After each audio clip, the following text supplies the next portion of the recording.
Hello again, folks. Today we're going to be covering these sections, 4.1, 3.1, 3.2, and 3.3.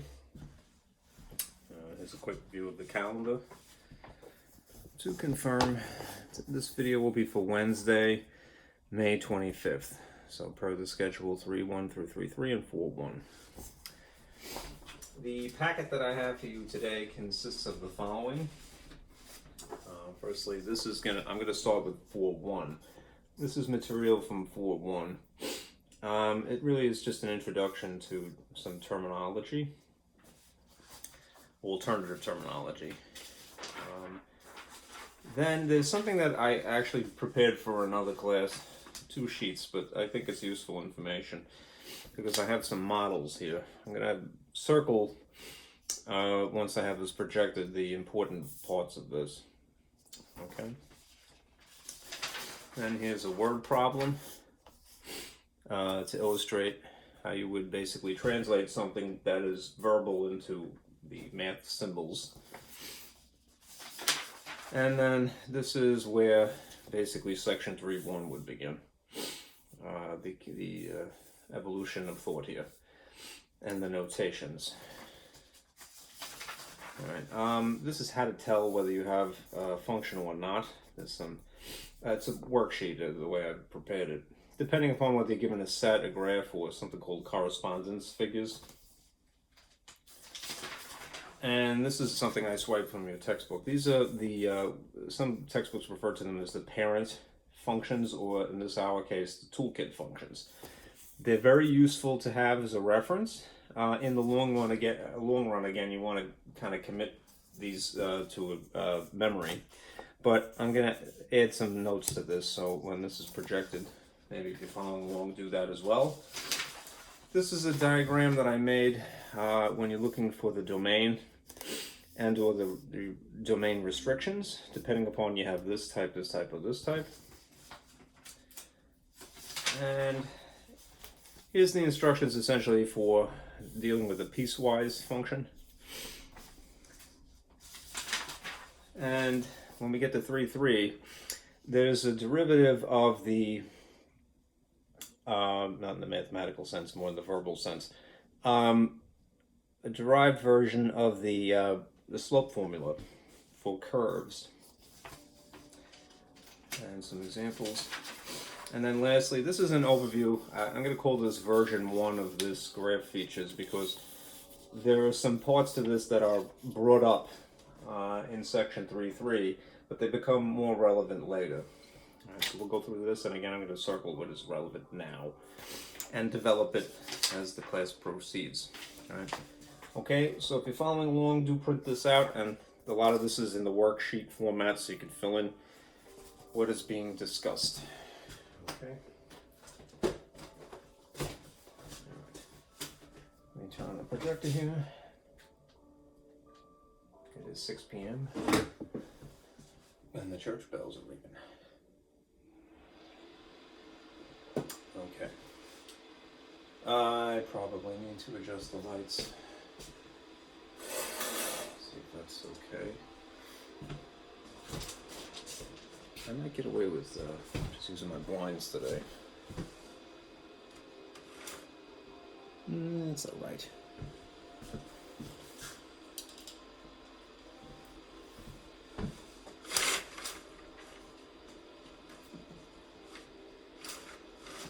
Sorry, I'm futzing with that, but I need to.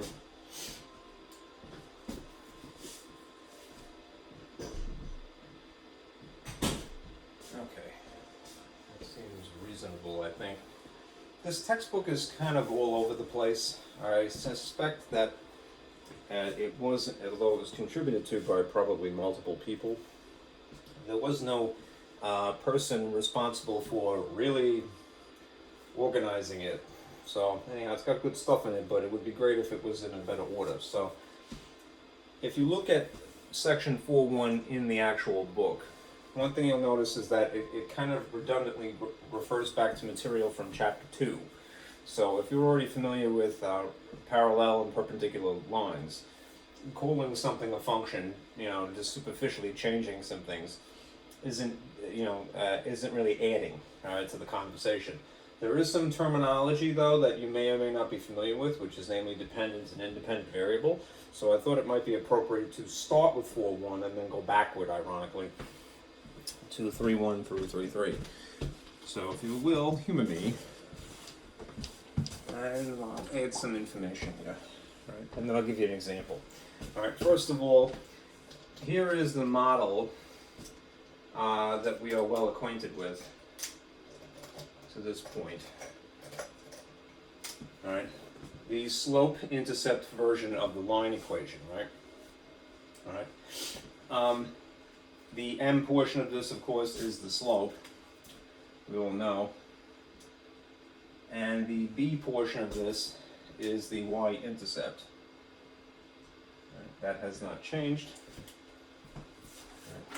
What might be practical is to describe their job, if you will, the slope and the y-intercept respectively, in an application problem, that is to say in an actual word problem. You can think of the slope as basically be the unit converter, right? This converts units from whatever is on the bottom to whatever is on the top, right? If again we're talking about an application problem, i.e. real life example, this is more or less the starting point of the graph, right?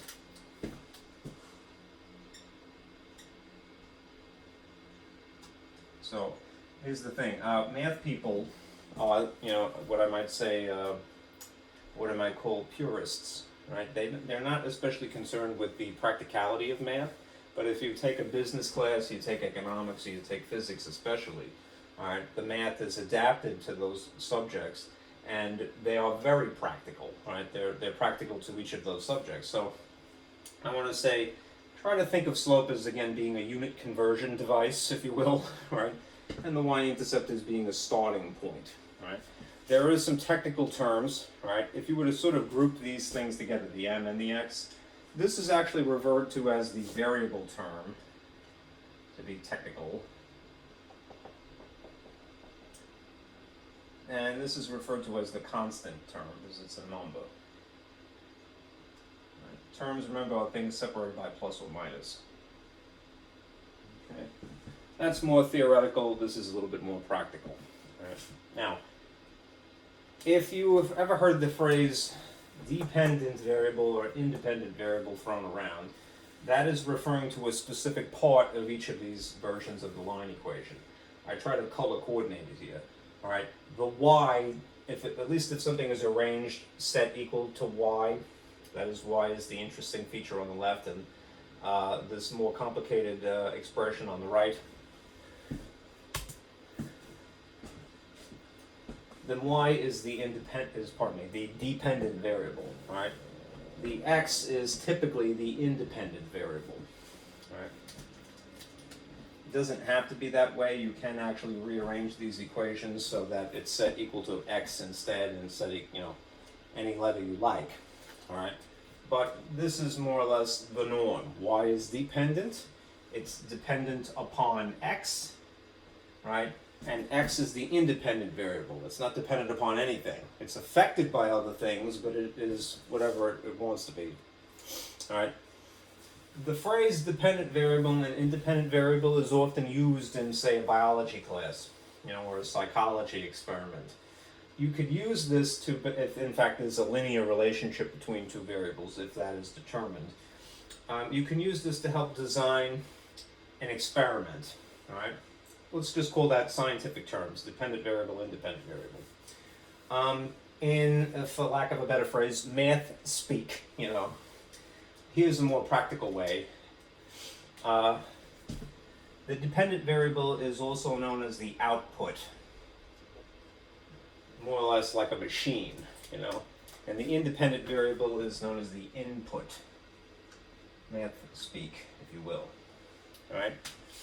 You want to essentially associate an output with this concept, something known as the range, right? And you want to associate the input with something known as the domain.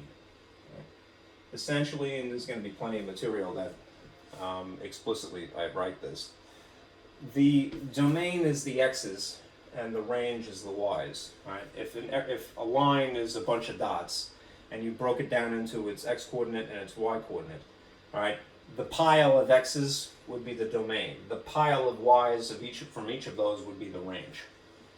Okay. All right. Now, to sort of get you acclimated to a word problem, humor me because I want to show you something. I did actually make this for another class, but it's a good skill to have in the long run. So let me show you this. There's something called break-even analysis. Here's the whole page.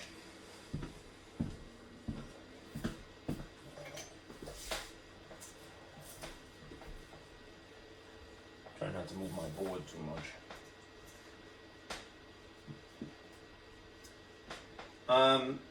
You could take the y equals mx plus b linear equation model, specifically the slope-intercept version of it, and adapt it to, say, business, right? You just would call it, two different things, a cost equation and a revenue equation. Revenue is money that you have coming in, or that you have already, and cost is money that is being spent, right? For the example that I'm going to show you, let me just make sure that you have two things nailed down, all right? If I just change the labels of y, m, and b to adapt it to this particular type of scenario, i.e. money, you might call it c, as in cost, is equal to a rate, that's what the slope is, still times x, right, plus a start, right? When you're reading word problems, there's certain signal phrases, you might say, in English that would be good to recognize, right? That they would be whatever number quoted to you that is a flat rate, right, or something that is fixed. If you see some statement of something being fixed or flat, you would park that number right there. Right? It would be plus or minus something. It would probably be plus. All right. If, on the other hand, you hear phrases like per, or an, or in, or for, or in the example you're going to see, which is kind of a weird one, a piece, all right, that is referring to a rate, and therefore that is referring to a slope. All right. So whatever number or ratio that is quoted to you, you would park it right there in the model. Okay? Same situation here and here if you're just looking for a revenue instead. All right? Basically, what's important from this piece of paper is the information, the model adapted here, and the model adapted here. The only label change between the two of them is to use this R instead of Y for revenue, and C instead of Y for cost. Right? Now, if you wanted to get into the weeds here, there is something else that might be useful, right? Which is when profit occurs. Right? If you were to subtract the value of the revenue minus the cost, if there's a positive left over, then you have a profit. Right? That is relevant, perhaps, too. Right? Now, here's the example that I would like to show you. Again, I stole this from some of the class that I prepared for, because I think it's useful. Here's an example of where you would linearly model something. That is, you're going to take a word problem and translate it into equations. Right?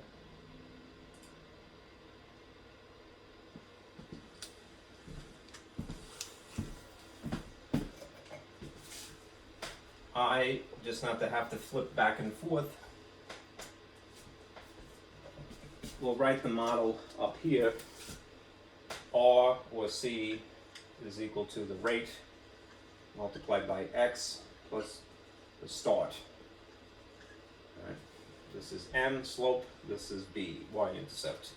And this is whatever label you like. All right. At a toy show, Rich can sell model trains for, there's a signal phrase here, $35. All right.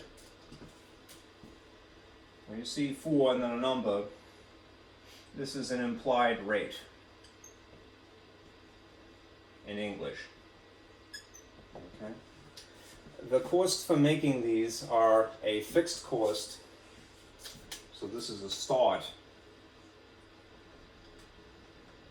of $200, and a production cost of $15 a piece. Again, this is an implied rate. It's a different rate from what is in red here. Right? What I had the students do in this particular example was write an equation representing Rich's cost. So, although it's a little bit faint up here, C is equal to the rate times X plus the start. Right? And then write an equation representing Rich's revenue, which is just to go, it's R is equal to a rate, a different rate, perhaps plus a start if there is one. Right? Let me do the cost equation. So I'm going to call this, instead of Y or R, I'm going to call it firstly C equals. Right? What you see in blue, all right, $15 a piece, all right, is again the implied rate in English. All right? It's going to be standing in place of what would be slope in math world. All right? So it would be $15 per, right, the line, right, to make it look like a ratio, certain amount of trains, you know, one, since we're talking about toys, you know, this person is selling trains, per one train, right? And then it would be multiplied by the letter that happens to be here. What does the letter represent in this particular problem? A certain amount of trains that are unknown, right? An unknown amount of trains. This is why I say that the slope is a unit conversion device in a practical sense, because what happens is the unit of train, which is a peculiar unit, granted, but it is unique to this problem, would cross cancel here and here, and that would leave you with the unit on top. It converts trains to money, essentially, however weird that sounds. All right? Now the other part of this is the starting point, which in math world would be the Y-intercept, right? In a practical sense, it's where you would begin. It's the fixed cost. So this would be finished off by being plus $200. Now if you think about the conversion of the units being canceled like so, right? And it's essentially 15 over 1, which is the same as simply saying C equals $15 per train times a certain number of trains, plus $200. You're going to add an amount of money to an amount of money to produce a total amount of money. That is Rich's cost equation. Right, the first of these. Right. If you write now Rich's revenue equation, it's using different figures, but it's the same model. Right. So here, just to start with the skeleton, R is equal to the rate that is times X, you know, plus the starting amount, if there is in fact one. Right. What you see in red here, and it's very subtle, right, because it's just the word for in English. Rich can sell model trains at $35, you know, for $35. That's an implied rate. Using the word for, it signals that, right? So the rate here is $35 per, for, whatever you like, and in, each a piece, one train, all right? A unit conversion device, again, times a certain amount of trains, X trains. And the way the logic would work out is, again, there'd be a cancellation effect of these units. That is, again, trains is a peculiar unit, granted, but these would cancel, right? So that would leave you with 35 over 1, and it's just $35 times whatever X number you put in there, all right? As for a start, there is no mention of anything else of, you know, being a flat fee that is charged for a customer, right? I imagine how lousy that would be. So in this particular instance, this is unnecessary, right? What would be the revenue equation then, right? The revenue equation would be R is just simply equal to 35X. Okay? And with that information, you could calculate what the following things would be, this following questions. Let me erase this to free up some space. It is a very useful skill to learn and to teach, right? How to translate things in English to math, right? There is a system for it, believe it or not, and it is really just memorizing certain signal phrases. All right. Now, if you're curious, how many trains must a person sell to break even? Let me show you what that means. So I can't help myself. Here's the revenue. That bottom half of this sheet here, all right, break even occurs when the revenue is equal to the cost, right? Or if you would add them or subtract them, they would equal 0, right? So what you would end up having to do is set one equation equal to another, right?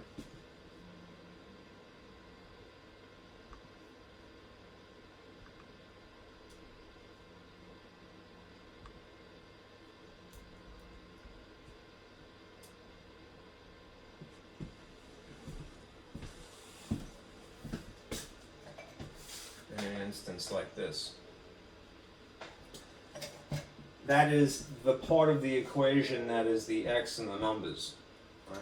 Not the letter c, but breaking even occurs, right, when c is equal to r, or vice versa, right? So what you're really paying attention to in that case is, well, this is what c is, and this is what r is, right? If you insert these expressions here and here respectively, you'll end up with this. You end up with 15x plus 200 is equal to 35x, which is, not something we're unfamiliar with, right? We know how to rearrange things algebraically, certainly at this point. I'm going to do myself a favor and move the 15 from here to here, even though I like to write it the other way usually. Why? Because I could avoid a negative. Right? So if I subtract 15x from here, these will cancel. Subtract 15x from here.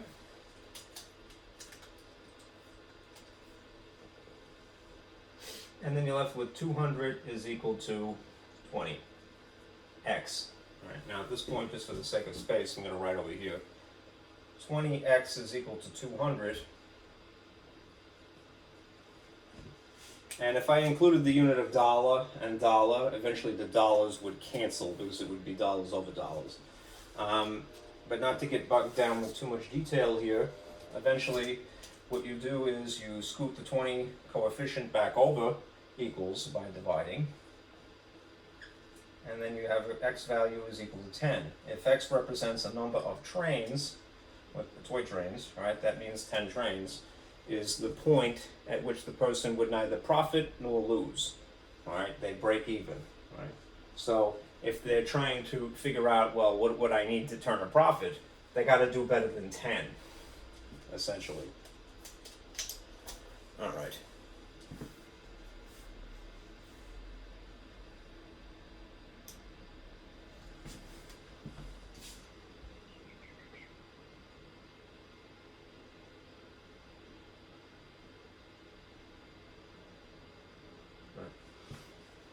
Let me continue with this, because when we get into functions, the notation is going to be intimidating sometimes to a newbie. All right, so let's start with the same idea, but it's not in function notation quite yet. All right, just to get your feet wet. All right, the answer to this is 10. All right, 10 trains to break even. I don't really want to erase that, so. If I scroll up, I gotta walk around my thing here. Here are these other two questions here. All right. Write an equation for the profit formula. All right. The profit formula is also part from that other sheet. When a profit occurs when you subtract these two things and you end up with a positive. We call that a profit. We, the royal we. This is an R for revenue equation minus cost equation. All right. And then to get to D, we may have to rearrange stuff. All right. Write an equation for the profit formula. All right. What that would entail in this instance is not setting this equal to this, but inserting them on the same side of the equation. So in place of R, you'd have the interesting guts of R, which would be 35x. And in place of C, you'd have the interesting guts of C, which would be 15x plus 200. I would encourage you, just as a good rule of thumb, all right? Whenever you're substituting either a number or a more complicated expression, maybe something that's two parts, do yourself a favor and sort of wrap a little parentheses around the thing that you're tinkering with, all right?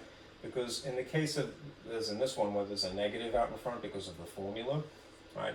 You don't want to forget to distribute that. A person might innocently just give it to the 15 and not carry it over to the 200 as well. Right? So what you end up with is an algebraic expression being subtracted by another algebraic expression, and you have like terms.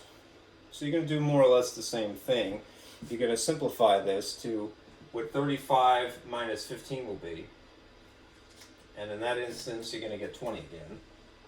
So it's 20x for the number of trains. And then minus 200 because of the distributing of negative here equals p, which we're hoping is a positive. Right? That's the equation written from the request of writing one. Right? Now use the formula to determine Rich's profit if he sells 15 trains. All right, we already know that 10 is basically the neither here nor there, the break-even level. Right? So 15 would naturally, you could assume, would be something beyond breaking even, would be maybe making a profit. You are nonetheless going to just insert a 15 here. And then it's 2 times 15, which is 30. 30 with an extra 0 is 300 minus 200. All right? 300 minus 200 means that the person would end up with positive $100. Right? That's what they can expect for selling 15 trains. This is going to be similar to what is forthcoming in section 3.1 and 3.2 and 3.3, the functions, except that it's not written in function notation, which is a peculiar style of writing. Right? But it's still the same process. You're inserting a number somewhere, performing the order of operations, and getting an answer. Now, if you follow this through, how many trains must Rich sell to make a profit of 600? In this instance, you are taking the equation just prepared, which is 200x for the number of trains minus 200 equals p, but you're substituting the amount of money not here because x is for trains as an input, right? And instead substituting it here where it would normally be the output, right? Function notations do this also, all right? So you would put a 600 here and then calculate the number of trains by solving it algebraically, right? It's a process of rearrangement. So you move 200 over equals by an opposite operation, minus 200. This results in 20x being equal to $400, and you divide by 20, and you end up with 20. X is equal to 20 trains. Okay. Oh, wait a minute, I'm sorry, I forgot to add.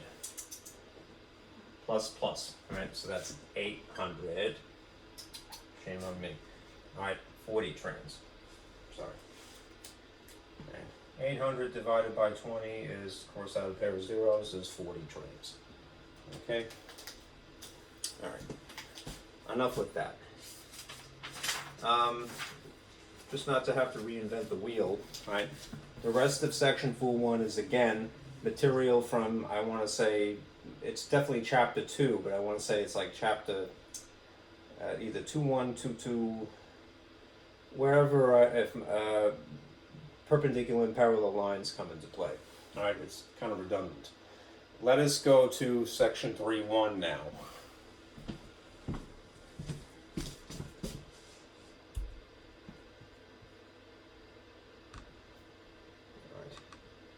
Here's an overview of functions, and this other phrase you'll be acquainted with, relations. All right, to summarize. grabbing too many markers. Let me clear up the gobbledygook. There we go.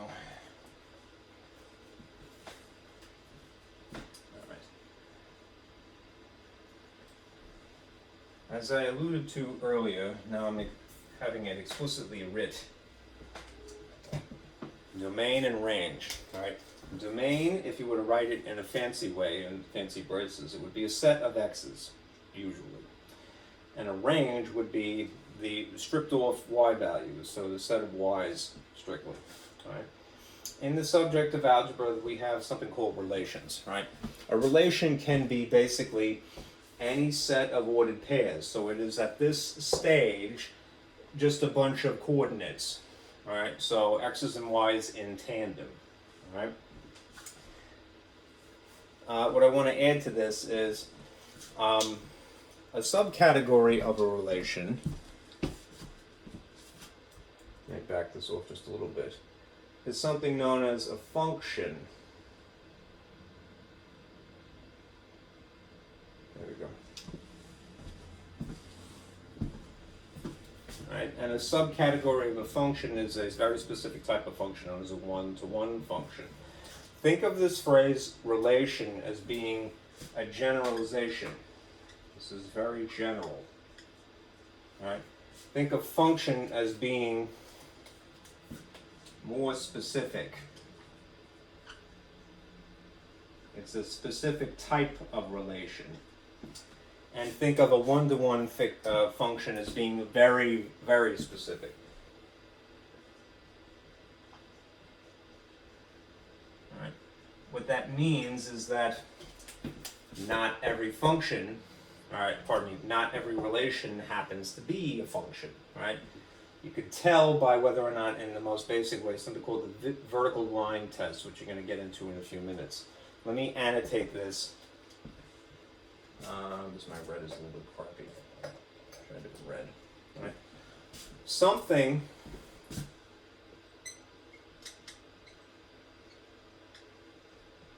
that fails the vertical line test is just a relation. Okay? Something, on the other hand, that passes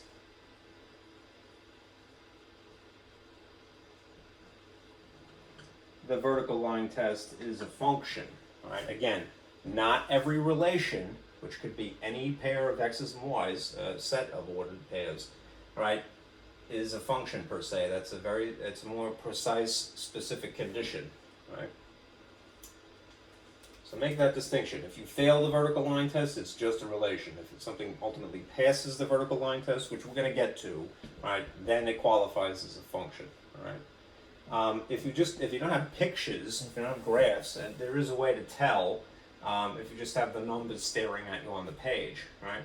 A function is something that has no recurring x's. That is to say, no repeat x's in a slightly less eloquent fashion.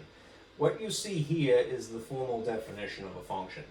For every value of the domain, there is just one value in the range. I personally don't find that very clear, so let me just explain to you, all right? It means this, all right? The domain of the x's, right? And the ranges are the y's. So if you really just had to pay attention to one thing or another, pay attention to the x's, right? If there are no recurring x's, right, they're all unique x's, right, then you indeed have a function, okay? Again, there's a slightly more specific scenario, which is that you have a one-to-one function, right? The best way to understand that is exactly what I've written here. This is a situation where everything is completely unique, all right? There is neither recurring x's nor recurring y's, all right? If you wanted to judge whether you have a one-to-one function or not purely based upon a picture, that is a graph, all right? This is something that would pass not only the vertical line test, but something called the horizontal line test, right? Ultimately, a person cares about this at all. We care because this type can have something called inverses, but that is well into the future, right? That conversation, right? A regular ordinary function, all right, you need to check if you have it to be a truly one-to-one, that it passes the vertical line test to the horizontal line test. Because if it does, if it's one-to-one, then it indeed can have inverses. Okay? So, relations of generalization, functions that are a more specific scenario that meet this condition. Right? That's what's really practical for right now. Then there's the notation, how you write these things, which is the bottom of the page. Right? There is from section 4.1 on our book the more plain, familiar way of writing, the traditional way of writing, which you see here, y equals mx plus b, for a linear function, per se. And then there's something written in function notation. Right? Function notation is a way of specifying what the input is. Right? This specifies the input letter. Right? More or less the thing that you're going to play around with ordinarily. Right? But all that is different if you analyze the traditional way of writing the linear equation, equation of a line, and the same thing in function notation is the labeling up in the front here. Essentially what that means is that this and this are, sorry for the faintness, my green sucks. These are interchangeable. Meaning you could swap one for the other. I believe that is how you spell interchangeable. Interchange, G-E-A, I believe, if I'm not mistaken. All right. Now, how you would read this, when you see that notation, F italicized, it's fancy, right? Parentheses and an X is F of X is the most concise way of saying it. Right. A little bit more verbose would be the function of x, right? Or you would say, if you had something like this, instead of using an F in physics class, a lot of times they'll replace that with a Y, because it's a little bit more intuitive that way. Y is a function of x. Right? Again, what is that really saying? It's specifying what the input letter is, where you would insert a value if you wanted to calculate what the y output would be. Okay? F of x is, again, the most concise way that you would see something written like that. And if you were reading the half of it, you would say the function of x equals is read as the word is in English in any event. Right? It's not an operation per se, but when you're reading something that is more verbal than it is symbolic, right? Make that association. You see a word is written in English, that's an equation that you're dealing with of one form or another. You could put an equal sign down on a piece of paper if you need to, right? Okay. Now, let me give you 3 scenarios how to tell whether you have a relation versus if you have a function or just a relation in general. Right? This is a worksheet.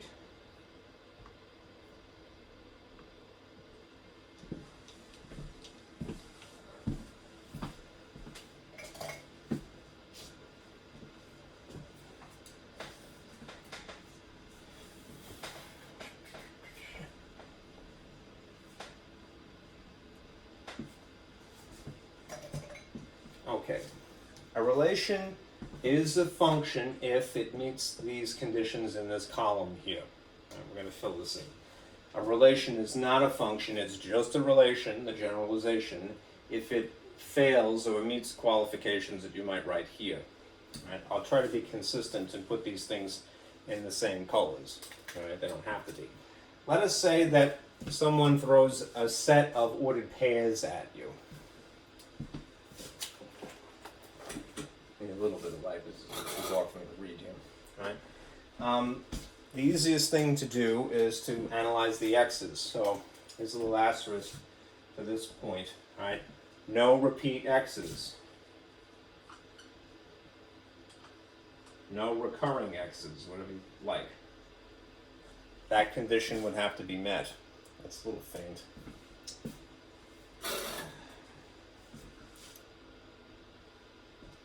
So, I don't like the way that looks.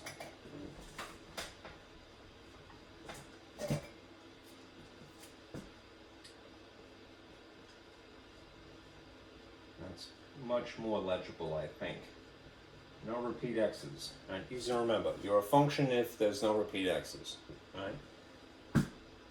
If, in this situation, if it's not a function, then that would mean an x value at least recurs, right? For the sake of conciseness. Reoccurs, so recurs. All right. Here is an example, right, where if again you just had a set of numbers to stare at, how you can tell. Is there a better blue perhaps like up here? Maybe that one. You would see the fancy braces, and this is all right. And in the fancy braces, instead of just a bunch of numbers separated by commas, you'd see ordered pairs separated by commas. Right. So I'm not too creative. I'm going to put 0, 1 in the first ordered pair, 1, 2, and then 2, 3. Right. Remember, the first of these ordered pairs are the x's per se.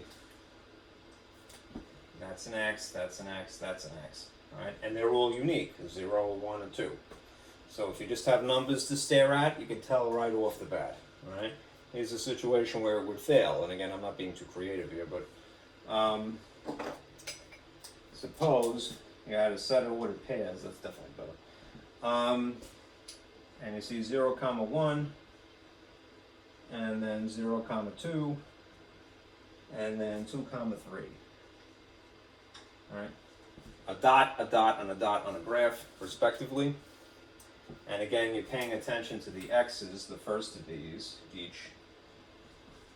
And you see that there's a recurring x value, namely 0. Right? Again, if you just have the numbers staring at you, there's a way of telling whether you have a function or not. It's not a function because there's a recurring x. Right?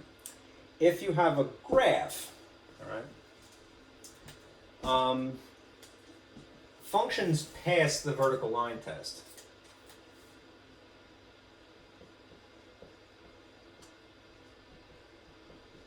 All right, because it's a little hard to see that, I'm just going to put VLT, which sounds like a terrible standard, right? A BLT would be good, but not a VLT. Vertical line sandwich, yeah. One-track mind ziggler. The vertical line test, VLT, right, is basically drawing imaginary vertical lines through a graph. That's essentially what it is. So to illustrate, here is a very simple XY plane. And imagine you had a function that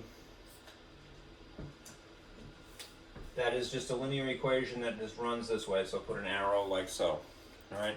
If you're going to draw imaginary vertical lines through the graph, right? I'm going to just illustrate an imaginary vertical line. I'm going to use red because it stands out.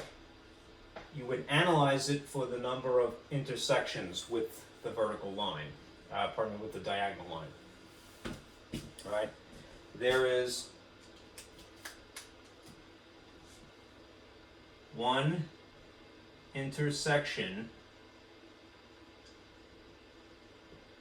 per vertical line. That's okay, right? If I drew one vertical line in red here, only one intersection with the actual graph that is diagonal. If I drew a second one over here, there's only one intersection per vertical line. That means that it passes the vertical line test, and therefore it is a function. One intersection per vertical line is okay, right? That is enough.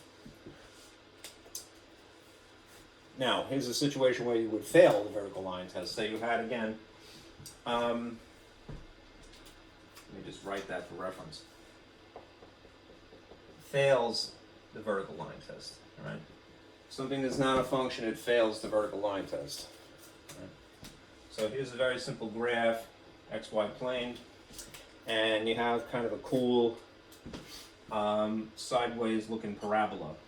Right? If I now drew an imaginary vertical line through the graph and analyzed it for its points of intersection, what you would see right off the bat for something sideways sort of curved there is that it has more than one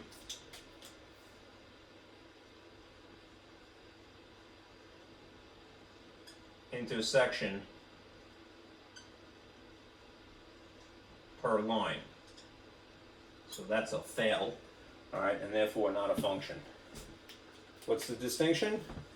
You have numbers to stare at to decide, you have graphs to stare at to decide whether you have a function or not. There is one other thing in theory, which is these things called correspondence figures. The best way to describe correspondence figures is a balloon of numbers sitting next to another balloon of numbers with some arrows connecting them. All right, because I'm a little short on space, I'm going to erase a little bit and illustrate using the same figures. Right? In this case, as a rule, a function, a relation is a function if in the correspondence figures there is one arrow from each x.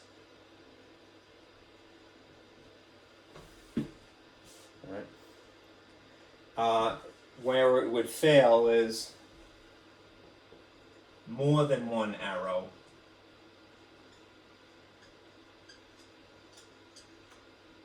from an x value. If I took the figures that you see up here, the ordered pairs, and I put them into correspondence figures, again, a glorified balloon here of x's, and a glorified balloon of y's, all right, the x values are 0, 1, 2. So I'm going to put 0, 1, 2 in here, and then the y values are 1, 2, 3, and I'll put them here, 1, 2, 3, and now I will put arrows connecting them. All right, 0 is paired with 1, so it would be straight ahead like that to signify that they're a pair, and then 1 is connected to 2 to signify that they're a pair, and then 2 is connected to 3 to signify that they're a pair. There is one arrow originating from each x value. So perhaps I should just add that one extra word.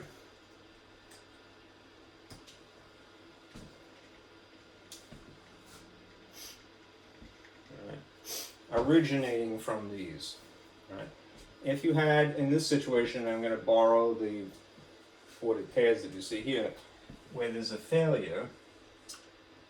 Here's two balloons, this is the set of x balloon, and this is the y balloon. The x's are 0 and 2, so there's just unique values written in the correspondence balloon. And then there are 3 in this one, 1, 2, 3. 1, 2, 3. All right. What would happen is, because you have 1 and 0 paired together, there would indeed be an arrow from here. But then 0 is also paired with 2. Not that boring. All right, so there would be a second arrow originating from an x value. All right, and then the last one would be 2 connected to 3. All right, that's the culprit right there. All right, 2 arrows coming out of the same x, only 1 per x.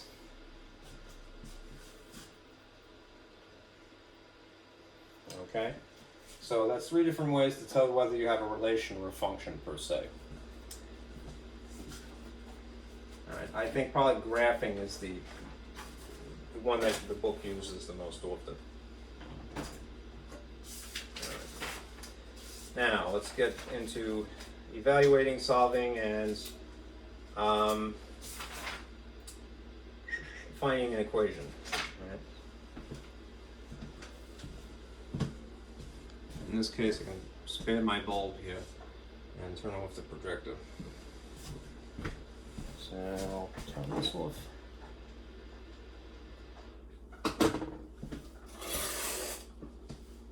That looks pretty good.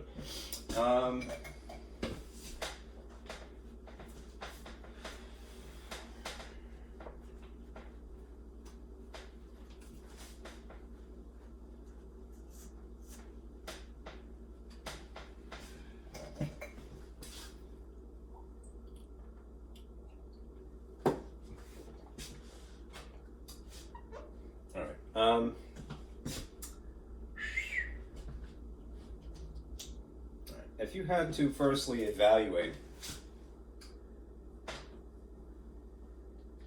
think I'm going to not end up using blue too much because they're crappy today. If you had to evaluate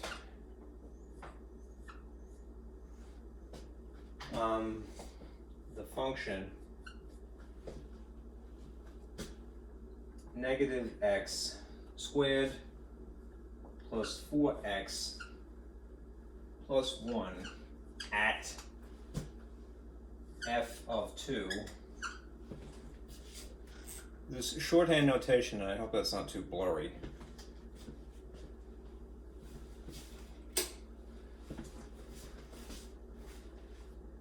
I'll reiterate. The function rule, which is this half of it, is a nickname for this. From here to here is referred to as the rule. Right? That's the guts that are unique to this particular function. The interesting half. Right? If you were going to evaluate, right, this function given 2 as the input, all that means is plug and play. Right? Plug in. Right? You would insert the 2 here, where there's an x, and you would insert the 2 here, where there happens to coincidentally be an x, right? When you're evaluating using 2. And that means, that's a lot more visible, right? I think I'm going to use black a lot today.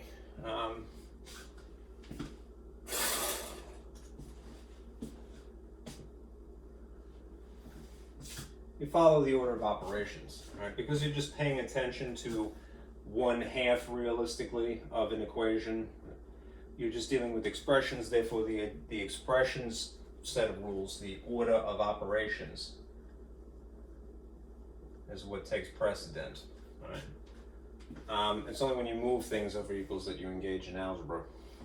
Anyhow, you have your choice between squaring something, adding, multiplying, adding again. And again, this is a good habit. When you're substituting a value, wrap it around a letter, right, that you're going to pocket the little, insert the input in, right?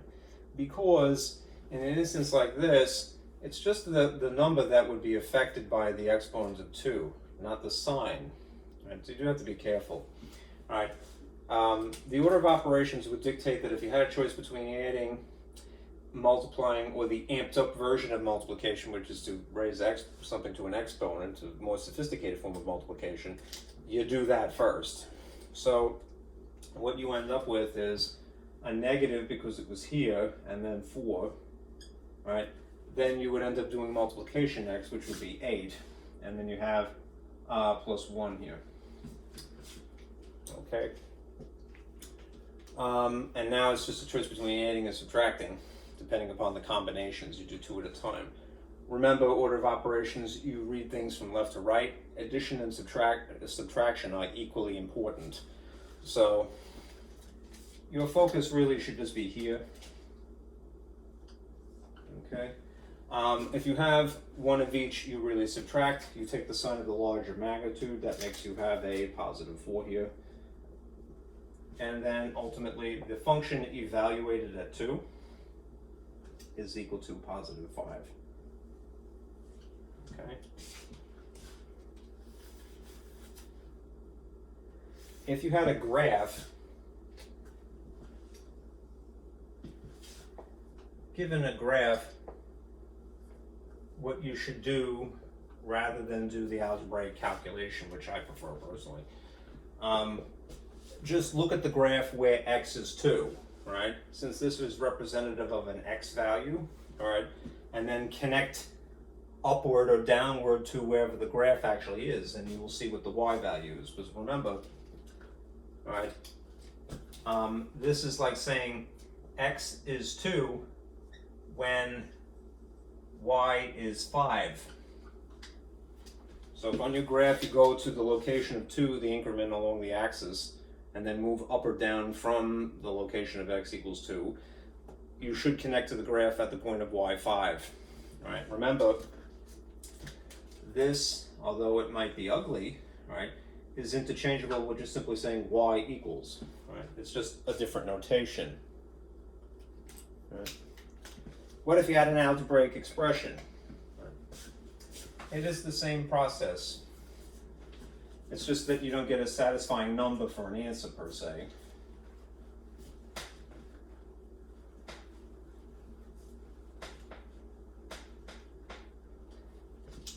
So suppose you had to evaluate, hopefully this will be visible.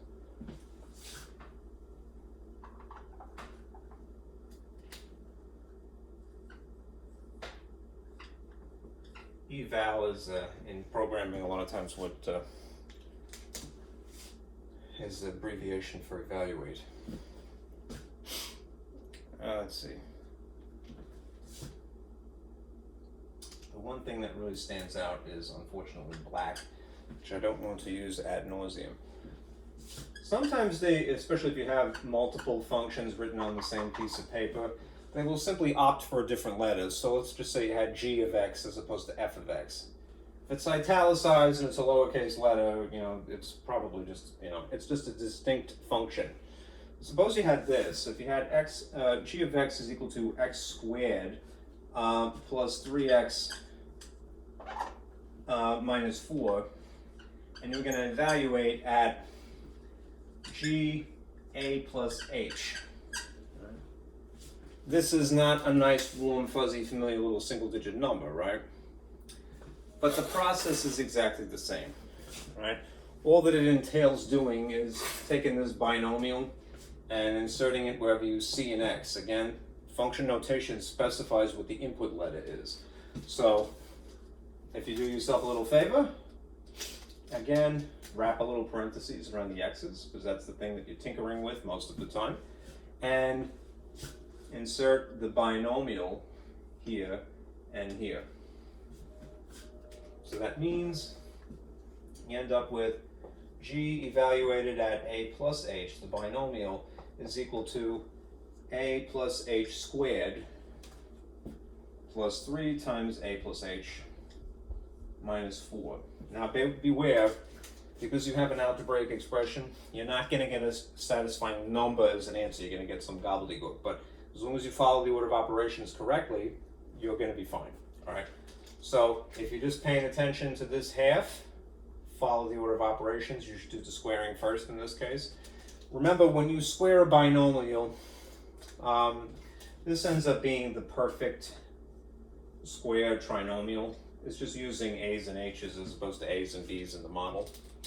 So the outcome of that would be a squared plus 2ah plus h squared.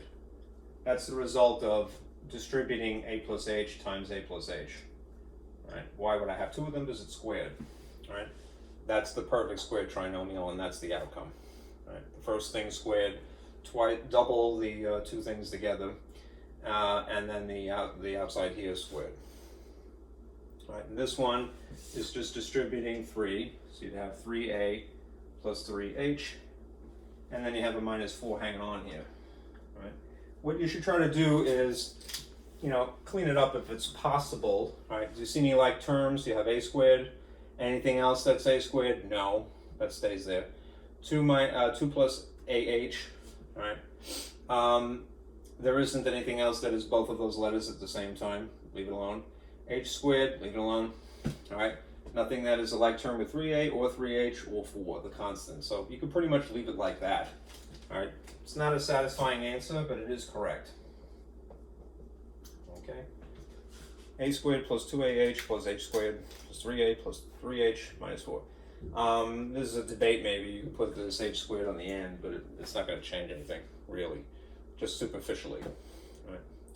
That's evaluating. All right? What if you had to solve a function? Basically, the difference between evaluating a function and solving a function is which part of it that you're paying attention to. All right? So you'll see in a moment.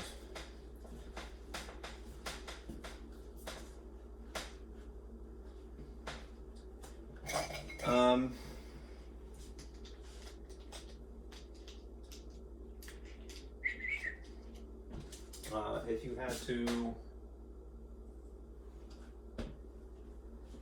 solve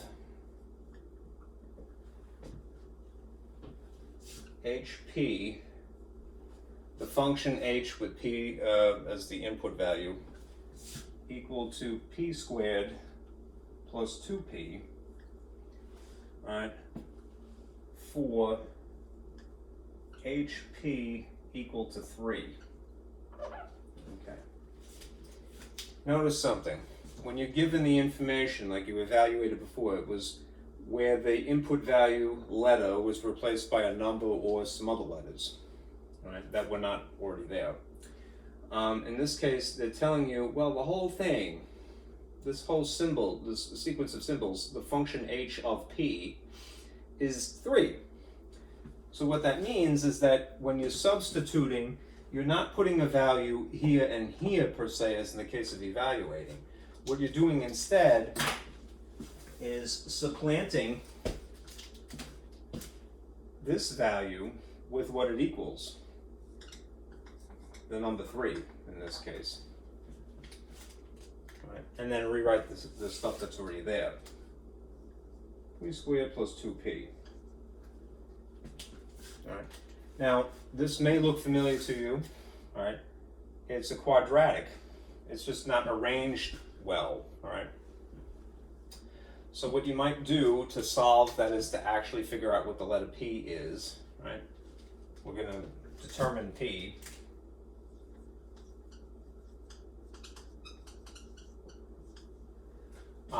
Follow the techniques of quadratic equations, which is maybe set this equal to 0 by pulling the 3 from where it would start over to the opposite side, right? Make a table.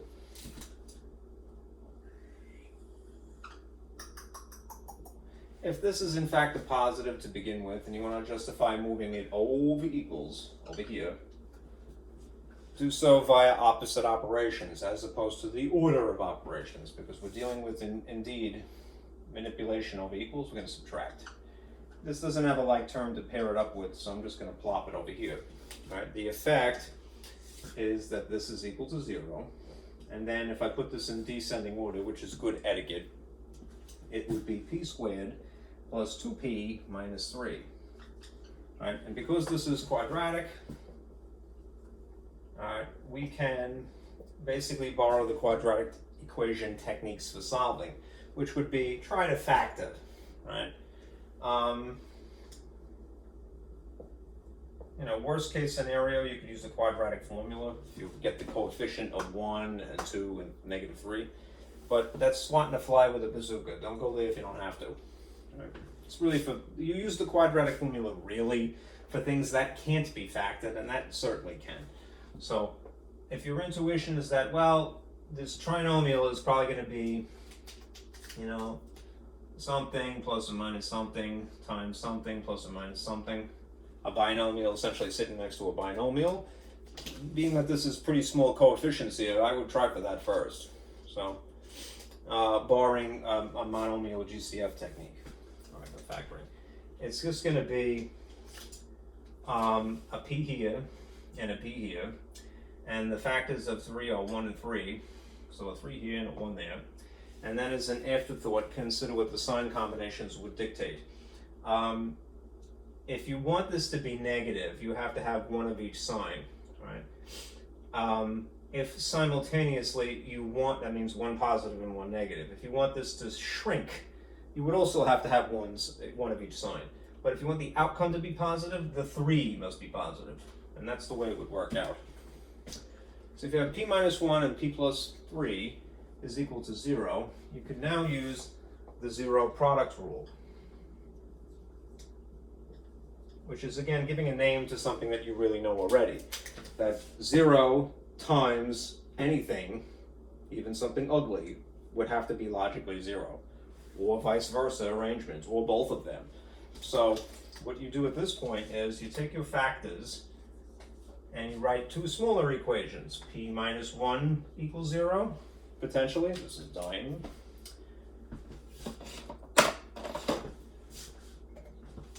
And that's right in the glare.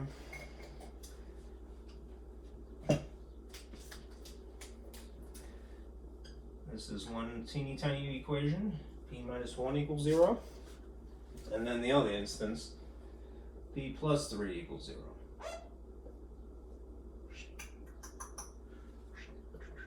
Move the 1 via adding. Move the 3 via subtracting.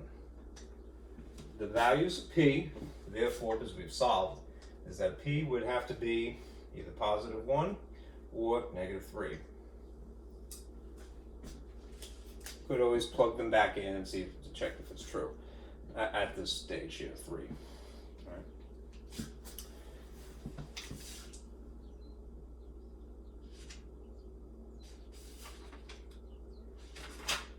Okay. The next thing is finding an equation which involves rearranging the parts, basically.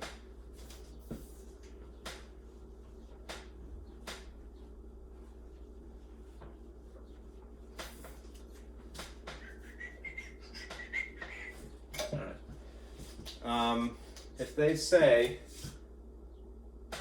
find the equation of a function in instructions, essentially what that means, this is getting to be a dud, it means express, rewrite, whatever is given to you as a function, right? Given in function notation.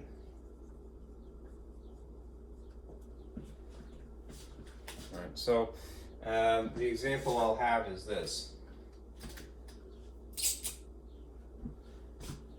Suppose you are given 2n plus 6p equals 12, right? This is an equation, clearly, right? But it's not in function notation, right? The demand in this case would be, given that, express as a function p is a function of n. All right. Now notice what the input value is. All right. This would have to be the input. Okay. And therefore, p would have to be the output. Right? Instead of this being x and y like it normally would be. That means essentially solve for p, right?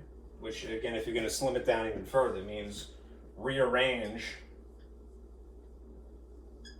p equals, right? Instead of what you see here, right? If you're going to solve for b, you're going to isolate p to one side. Right, so build a table and move the stuff around p. More or less, you freeze the p in place. I would move the 2n first, if this is an implied positive, to justify taking the whole term, the whole chunk, both the number and the letter, perform the opposite operation, which is just subtraction. So I'm just going to plop it here. Granted, I don't know what the ends are, but the n would be. It's something minus itself, so it would indeed cancel. And that leaves you with 6p. And then on this side, you have the junks that you see here. So it will be 12 minus 2n. All right, again, you're just getting it down to p equals to solve for p. And then if you want, you can put it in function notation. All right. Move the coefficient from here to there. Over equals means you're dividing, in this case, the whole thing. Right. 6's would cancel. This means that p is equal to 12 divided by 6 is just 2, and 2 divided by 6 would be 1/3. So you could put minus 1/3 n, or you could put n over 3, if you like it a little bit more concise. Right. If you like, again, there's lots of alternatives.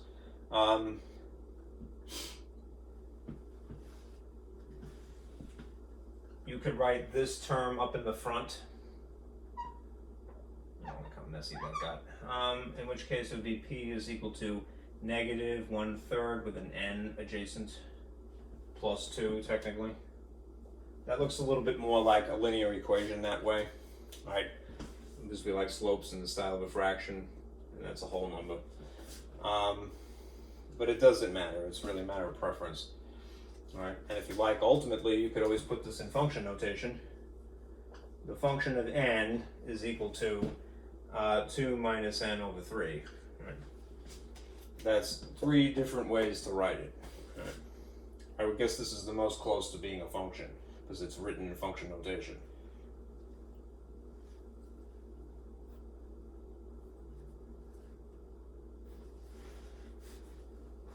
Okay. All right. Now we'll get back into domain again. This is the part of section 3.2. That would be good to know.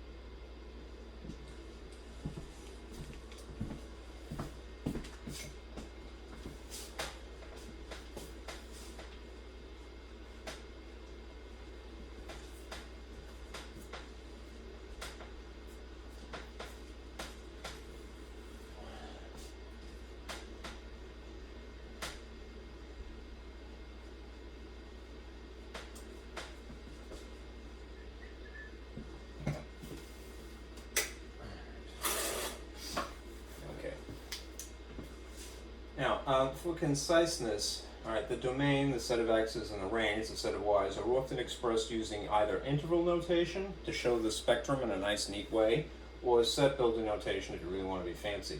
I put those things in green and purple that you see down here. Right?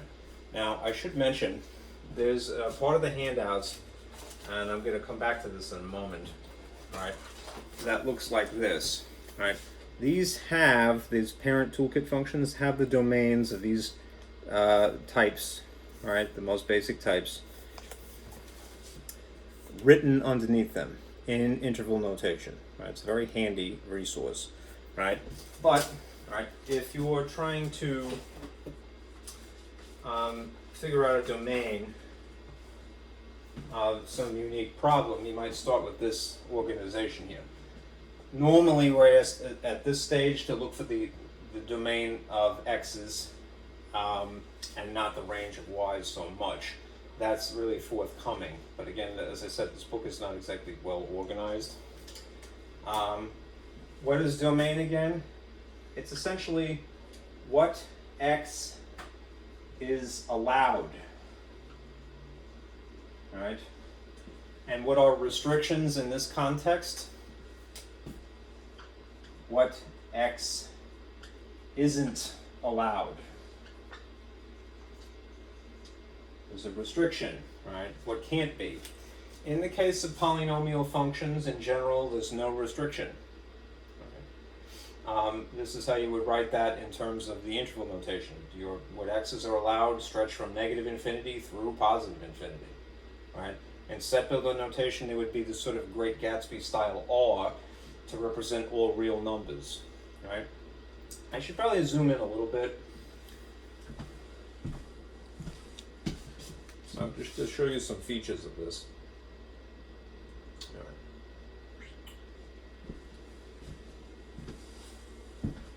Again, restrictions are what x isn't allowed. And sometimes you ironically start with that. This is easy to figure out. I use these models here just to give you an idea of what we're talking about verbally here. All right? Polynomial functions, the most basic one is made of that chunk. All right? X to some exponent. And the exponent would technically have to be non-negative. Right? And it would be a whole number, so it's either 0 or some positive number. So a non-negative integer would be the more technical way of speaking, right? How is a rational function different from a polynomial function? Essentially, rational functions are made of polynomial functions, but they're one on top of another. You're going to see the most basic type is known as the reciprocal function. This is called reciprocal. All right? Because it's just 1 over x. It's not too complicated, right? This would be the spectrum of the domain, the things that the x's can be, written in interval style, right? Stretching from negative infinity up to 0, but not including 0, right? And then unified, that's a union symbol, where it left off. Still not including 0, but stretching now into positive infinity. The reason for this, and this is interesting, is because there's a gap, albeit however minute, all right, between where it ends, the spectrum here ends, and where the spectrum here begins. All right, it has to, because you're not allowed to have 0 in a denominator. You go to math hell, right? It would be undefined. It's a mathematical impossibility. You can't divide by 0. That's why. Anyhow, in the most basic way, the difference to distinguish this from this is to just analyze what the exponent is. In the case of a rational function, you could have a negative exponent here. So if it's just x is to negative 1, it would produce a reciprocal. This would be the result of putting a 1 right there, a negative 1. If these can be non-negative, this is the situation where you break that rule, right? Then there's radical functions over here, right? Just to get some mess out of the way. Radical functions can be abbreviated as a fraction. That's the exponent. Instead of a whole number and a whole number, you have a fraction instead here. All right. Remember, the exponent that is a fraction is an abbreviation for the index and whatever the exponent is here, using a radical sign instead. Sometimes it's given to you that way, as in I think it was section 2.5 or thereabouts, and sometimes it's given to you that way, but these are interchangeable, right? Now, in the example of an even index radical, like a square root, right, where the index would be a 2 technically, this is the spectrum of x's that would be allowed, right? Essentially, to make this distinction, the denominator cannot be 0 for rational functions, right? The bottom. Sometimes it's just one letter there, sometimes it's an algebraic expression, but you start with that, right? Sorry, I don't mean to be harsh. All right, the denominator cannot, no smoking gross out, be 0. In the case of even index radicals like square roots, for example, the radicand has to be greater or equal to 0. So 0 is allowed, but essentially you can't have a negative. Can't be a negative under the radical. How come? Because in the case of the square root, it would be imaginary, right? So we're not getting into theoretical particle physics here. All right. All right. This is, again, the interval style of saying that. Starting and including, bracket means including, 0, and then heading off into positive infinity. All right.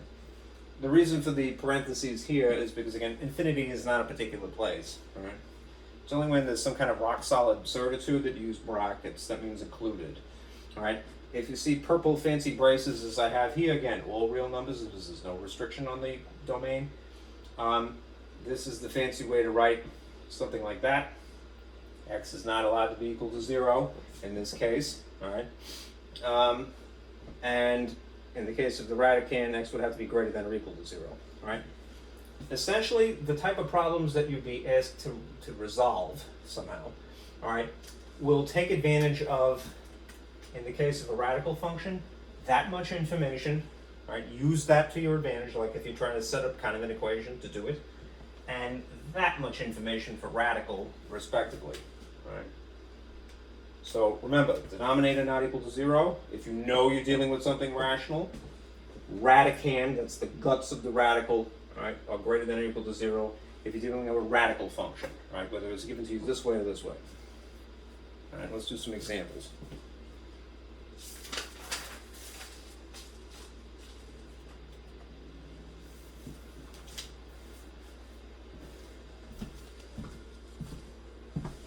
Maybe we should turn that off.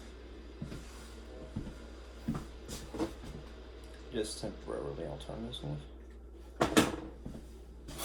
Pull that open, let there be light.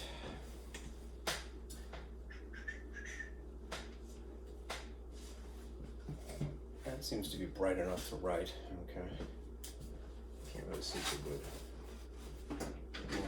Caught over this, I get some daylight here. If you were asked to find the domain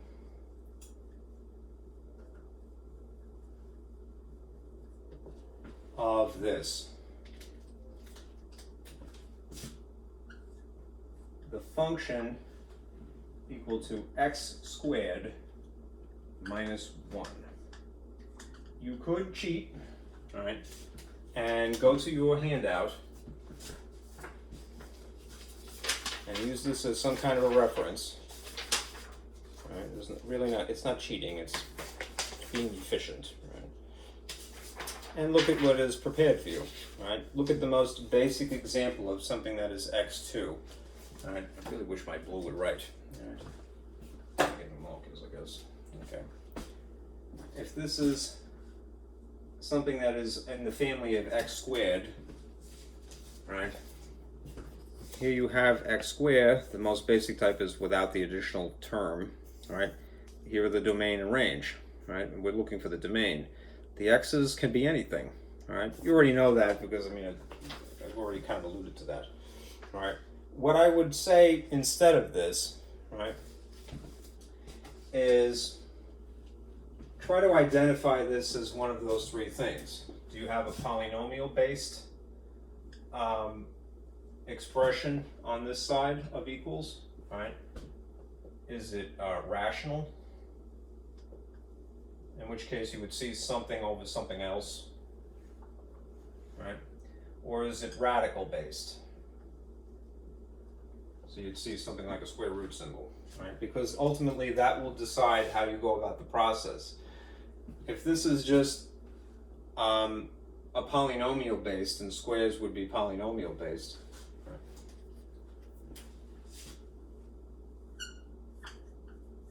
that means there's no restriction. All right, so therefore, this is the domain. Negative infinity to positive infinity. Okay? X's can be that. Okay? All right. Make a little bit of space here. All right. If you now had to find the domain of this,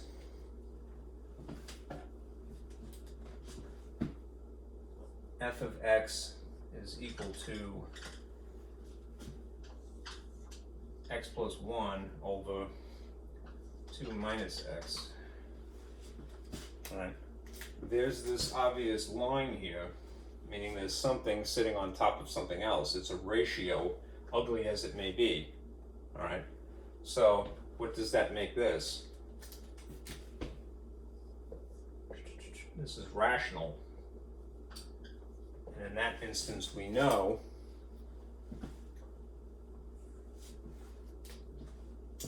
the restriction is that the denominator cannot equal 0. So if we want to specify what x's are not allowed, we're going to have to really just pay attention to this, right? We're going to borrow that. We're not even going to pay attention to the top, right? 2 minus x is not allowed to be equal to 0. And then solve that, right? Even if that seems kind of silly, right? It's very simple. In this case, the least amount of work would be plopping the x over here. So if you move x from here to here, you would add it, and therefore x would be equal to positive 2, but it's not allowed to be that, right? You found the one thing that is forbidden from being here, because why? If you put 2 minus 2 here, you get a 0 in a denominator, you go to math hell, right? So ironically, when you're looking for the domain, you're looking for the thing that you're not allowed to have, right? All right. Now, to help go from that one example to the interval style, which will summarize all of that you need to, I'm a little short on space. So you're going to take that and start by drawing a line. All right. Remember, keep it simple. Here's a number line. I'm going to take this and try to graph it on a number line. Use 0 as a reference point. If positive 2 is what you ended up working through here, appropriately place it in relation to 2. So if it's a positive, just put an increment here and label it 2. All right? Since it's not allowed to be 2, because you go to math hell again, right? Put a little hole here at this reference point.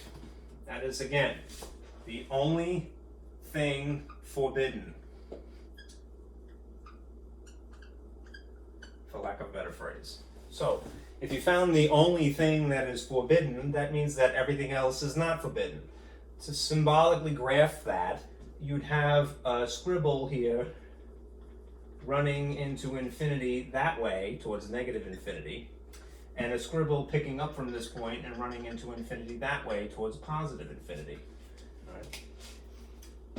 What you would do now, because it's rational, is that you're going to have to sort of abbreviate using the interval symbols, this spectrum, and then pair it together with this spectrum. That's why it's going to have to be a union, because you want to consider both of these things simultaneously. The interval symbols that you would use in both cases, right, would be a parentheses on the negative infinity end, because it's not specific. And since 2 is not included, this is not equals at all, a parentheses on that end. This is the spectrum of what you're allowed for this particular problem as an x value. So you'd have negative infinity, comma, 2, parentheses. That's a little bit faint, so I will write it here. Negative infinity, comma, 2, parentheses, right? That's just the spectrum from there to there. Then there's our gap, right, at the location of 2. And then it exists suddenly after that point. Again, it would be another parentheses and a parentheses. So you'd have, for this spectrum of what x is allowed, the domain, it would pick up at the point of 2, but not included, and then run into positive infinity. And you would put a U symbol for union. That is the domain of this function, right? All right, it's a little bit different than the general simple example of 1 over x only, because it has this extra 2 here, right? But that is an abbreviation of what x is allowed to be. All right? All right. So when you get rationals, start with this, denominator not equal to 0, fill in the denominator and work it through. Then draw a picture. Then translate the picture to interval notation. Okay? Here's another.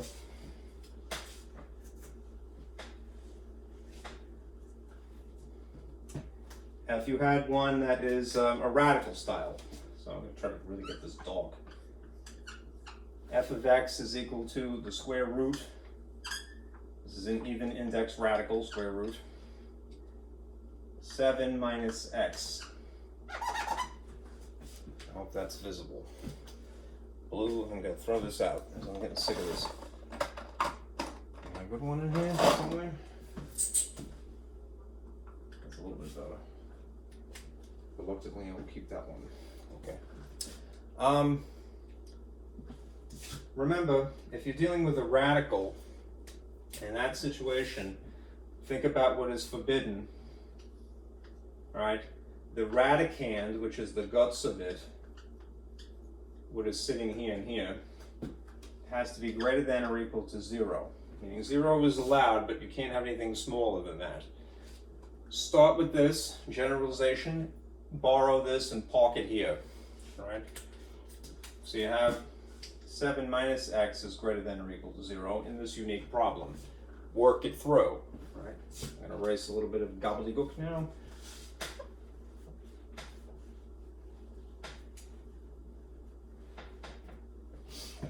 Build a little table. All right, the least amount of work is probably moving this from here to here by adding. All right, so what you end up with is x is the point that's facing the x is less than or equal to 7. I just like this orientation better. Point facing x, point still facing x, but I like things presented from this arrangement. All right. Again, draw a picture like before to reason through what the spectrum of possibility would be. So here's a number line. Keep it simple. Here's 0. Place 7 in relation to 0. So it would technically be on this side again. And now observe the inequality. There is in fact an equals in here, so you're not going to put a hole as earlier. You're going to put a dot to say, yes, that is included. All right. Now, because this is strategically arranged letter, symbol, number, the arrow actually would indicate what the inequality is indicating. It's pointing, the rest of the possibilities are this way. So you'd have a scribble running into negative infinity. Right? If you were going to now adapt this to the interval notation, again, it would entail having a parentheses because infinity is not a specific location. And instead of a parentheses here, because 7 is included, a bracket there. Right. The slimmed down version of this would not include the line, actually. And you'd have this. This is the domain. Negative infinity, comma, positive 7, bracket. Right. That's the most concise way of saying what is the domain. X's can be that. Okay? All right, now let me go back to this page and annotate a little bit.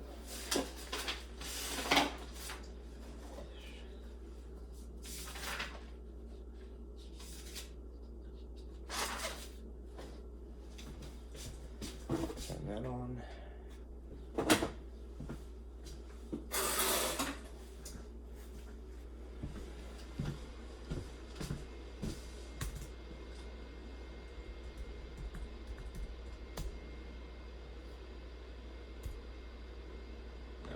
Take a look at this because it's handy. I wish that they would have done it, you know, I took this from the inside cover of the textbook and it's very nice, but it's missing something that I think would be useful information. All of these graphs, were you to analyze them, include some of the same points, and being able to read it is practical. So I'm gonna get this mess out of the way. Let me move this. Okay. Basically, I want you to notice these points, or at least look for them.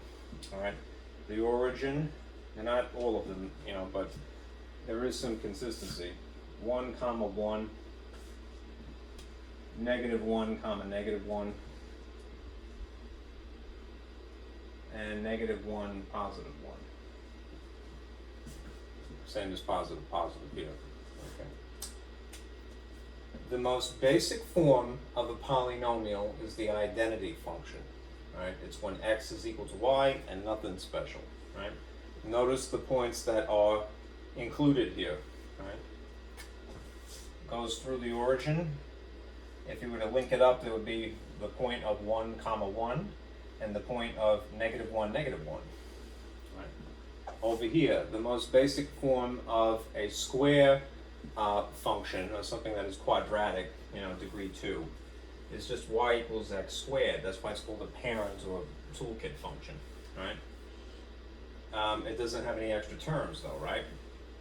It's that unique shape, that sort of hybrid U-V shape. It's neither of them, but it kind of resembles as if it was a child. Goes through the origin as well, right? If you analyzed it, it would go through negative 1, 1, and 1, 1.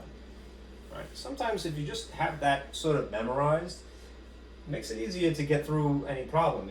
You could picture it in your mind, right? It's going to be a funny U-shape, sort of V hybrid U-shape parabola, if I'm going to be really technical, all right? Shape, all right? Good to know that, all right? Then there's the square root. For the technical reason of being a function, all right? This is as much of the graph as we are allowed, right? You know how when you take a square root, we normally theoretically think of this as being a positive or negative outcome, right? If you had a negative y, though, for the same x input, you would end up with the rest of this, right? Which means it would fail the vertical line test, and then it wouldn't technically be a function, right? So we only care about the positive principal square root of this, all right? And that's why you're just seeing this much of the curve, all right?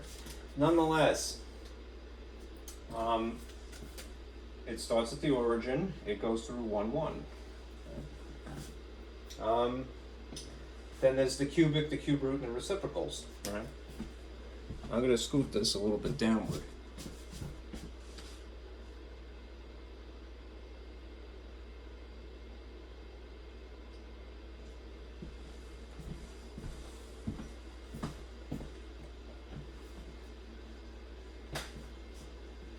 Okay. The cubic function is still a polynomial because it's just a whole number exponent here, all right?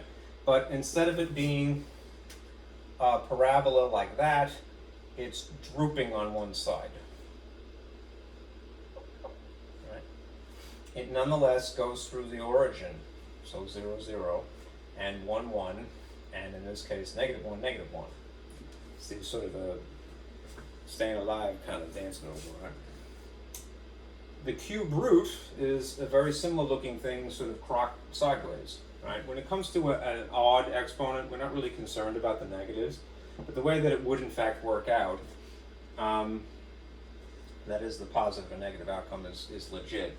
The way it would work out is that you have this shape that's almost the same shape but it's sideways. Right? What is important though is to notice, well, what does it go through? The origin, 1, 1, right? And negative 1, negative 1. If you don't believe me, remember, plug in those values, right? What is the cube root of negative 1 for an x, right? It is negative 1, all right? Negative 1 times negative 1 is positive. Positive 1 times negative 1 is negative 1. So you would get a negative 1 for a y, all right? Then there's the reciprocal function. This one is interesting, right? This is the most basic rational function. Right, where it's just nothing really beyond a 1 on top and an x on the bottom, right? But it has that line, right? It's a polynomial top and a polynomial bottom. I know we don't think of 1 as being a polynomial, but it technically is, right? Anyhow, this is the peculiar way that it forms, right? In this instance, it doesn't go through the origin, right? That's going to be useful to us later, right? But look at the domains. If you analyze the integral notation of the domains, there's no brackets, right? It's just parentheses because 0 it's not possible. It does go through 1, 1 and negative 1, 1 though, right? Again, put in those numbers and see what the y would spit out. This is interesting and it's kind of jumping the gun a little bit, but I mean like, this is a sort of an imaginary boundary here, all right, which is known as a vertical asymptote. All right, that's going to be important in chapter 5. Right? There is similarly a horizontal asymptote. Right? It's a boundary, right? Like this curve, if you were to keep inputting x values, 5, 6, whatever is on, it will approach the line of y equals 0, but it is never going to reach it, right? Because you're not allowed to have 0 in a denominator, right? It would be undefined at the point, right? Undefined when the denominator equals 0, right? So we say it's not allowed equal to 0, okay? For all intents and purposes. Here's the absolute value function, which is kind of its own thing. That is a true V shape, right? This is the V shape as opposed to the parabola shape, but they're similar, all right? Notice the modulus lines wrapped around x here, right? In this case, what's important to note is, again, this does go through the origin, and it goes through 1, 1, and it goes through -1, +1. These are, in some textbooks, referred to as the parent functions, because anything more complicated than these would just be putting a coefficient in the front, putting a plus or a minus next to it. All right. In this textbook, they have a tendency to just simply call them toolkit functions. Anyhow, it's good to have this as a reference, especially because as the domain and range is written there.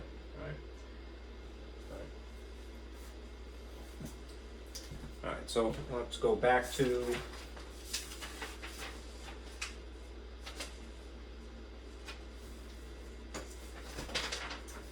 a couple of these domain range problems here.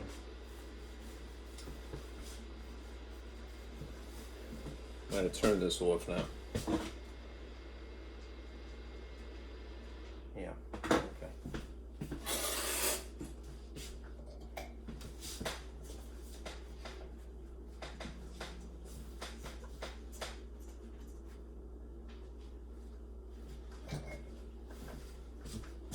All right. Say hypothetically, I don't like this, unfortunately, because it's a little misleading. Again, this textbook is not especially well organized, even if it is thorough. If they ask you to find the range, all right, there are techniques for finding the range, all right, but that's chapter 5, really, all right, in this textbook. So what you're going to do instead in that case is, you know, look at the toolkit functions, right, for reference, and you could use your calculator, right, to graph something, and then you'll see how it actually looks, and you can reason it through. All right. There's a lot of, you know, sort of prerequisite knowledge that hasn't been discussed yet, so it's not, it seems kind of an unfair question to me. Anyhow, if you were going to find the domain and range of this, a function, it's very faint, that is 2 over x plus 1. All right, start with the range, pardon me, start with the domain because we have techniques for that already, all right? Decide, is this rational, radical, or polynomial based, all right? If it has an obvious top and a bottom, it's rational. So that means that we're going to start with this, that the denominator cannot equal 0. I'm going to borrow the denominator that you see here and figure out what is the thing that's not allowed in this scenario. X plus 1 cannot equal 0. If I solve this, I would move 1 over here by subtracting, and then x would be forbidden, not equal to -1. All right, I would still draw a graph. Right? Here's 0, -1 would be appropriately placed there. Since it's not equal to, no smoking cross-out sign, put a hole there in the old style, and then shade the line this way, that's legit, -infinity, and shade the line this way. That's legit into positive infinity. So the domain would be parentheses up to -1. There'd be a gap technically. There's a very tiny gap in here. And then it would pick up at the same place where it left off and then go to positive infinity. This is another one of those probably have a union symbol. So in interval style, the domain specifically would be this. negative infinity up to -1 but not including it, union, picking up at -1 but not including it and running into positive infinity. Insofar as the range is concerned, because we haven't discussed the techniques involved for possibly calculating that, right? Or at least with the asymptotes, I would say, which again, that's chapter 5. I'm going to use, like, you have this information again. You can use this as a reference when you're considering a reciprocal function. It's just that it's going to look a little bit different from what's here. It'll be a transformation technically, which again, this is a conversation we haven't had yet. So you do know that 0 for the y value, because this horizontal line would be y equals 0, is forbidden. You're not allowed to have that, hence the range thing. So you could reason it through, all right? But if you feel more comfortable,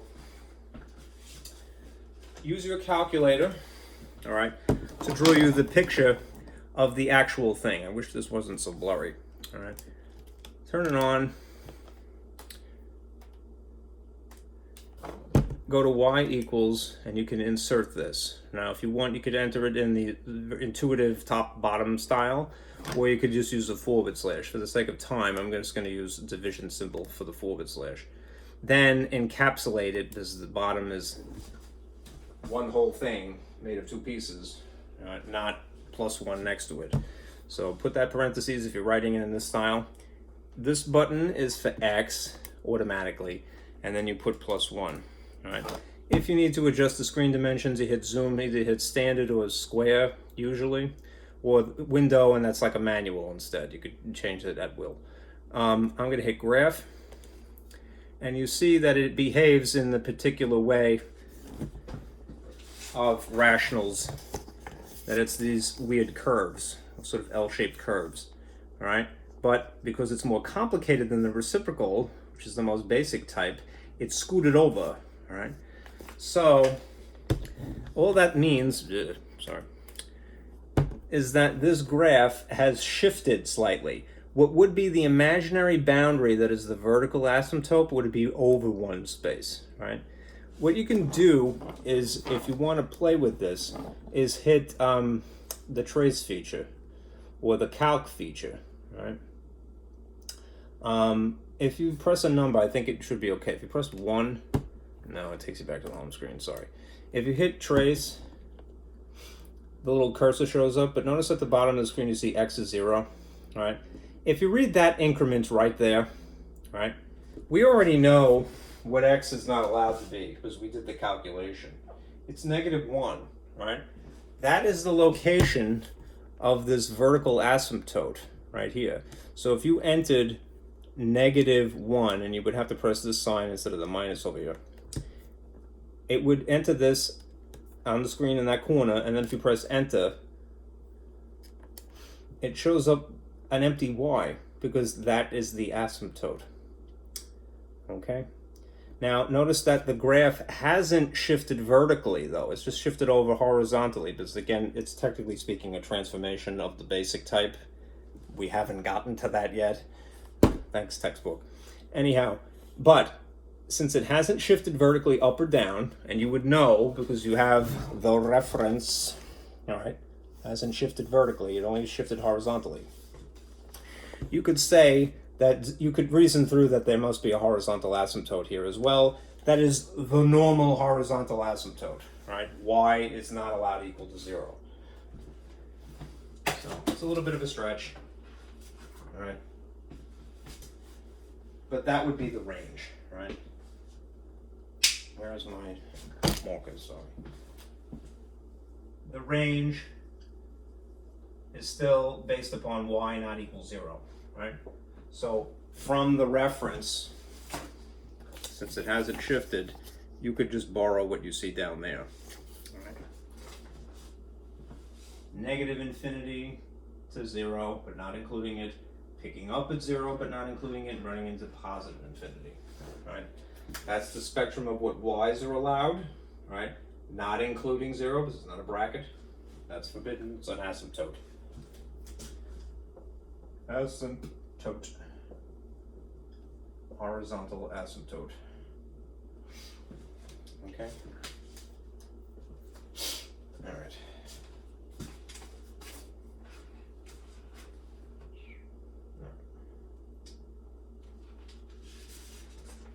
All right, when in doubt, again, use the reference, use your calculator if you want to see how things were drawn, okay? Put that there. All right, now, almost 2 hours in. Let me get into piecewise functions.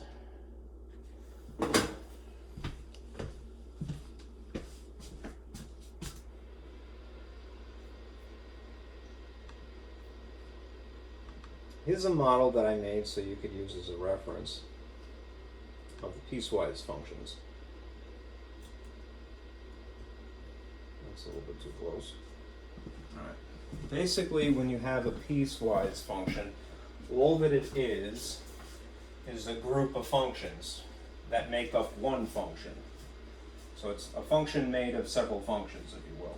All right, kind of like, and I used to say this jokingly, a Franken function, like Frankenstein, is made of many parts. You know? So here's a model that you might use. The way that the picture would be drawn, since it's made of different functions, is that it would have a lot of gaps in it. All right? This is going to have gaps.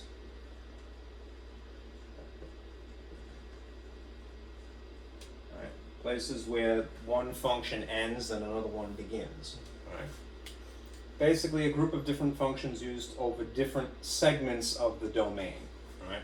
Here's the model. All right? Now, it's not always going to be three things per se, but you'll be given a you'll be having this label, right? And then the specific functions would be written, a lot of times they're on this side, unfortunately, which I don't think is intuitive. But it'll be y equals something in a specified domain of what x is allowed, and then in a different domain, a different function will be used. And then potentially a third one, or a fourth one, and so forth. All right? And I'll give you an example in a moment. But how would I do this? Start by identifying the type of functions from the toolkit so that you have some inkling about how the picture would look to begin with. All right, and then lightly sketch them. You're going to superimpose one drawing on top of another, right? Then you would take into consideration whether there are absolute value symbols involved, because that will mean that there's a hole in the picture, or maybe or not. All right, and if necessary, you could always, refine the picture if you'd like. All right, how do you do that? You generate your own dots, like from chapter 2. Right, stick a bunch of x's in, run the order of operations, see what the y's would be, and then plot them. All right, you could clean it up if you need to. More than likely, what you're going to be doing is, again, using your calculator or the reference. All right, so here's an example. I'm going to start with some graph paper.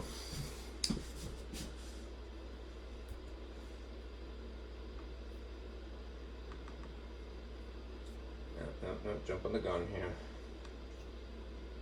Where's my graph paper? There it is. Okay. Here's a nice piece of graph paper you're welcome to print. I think in this packet you might do it 2 or 3 times. All right. An example to go with. All right. Graph the piecewise Franken function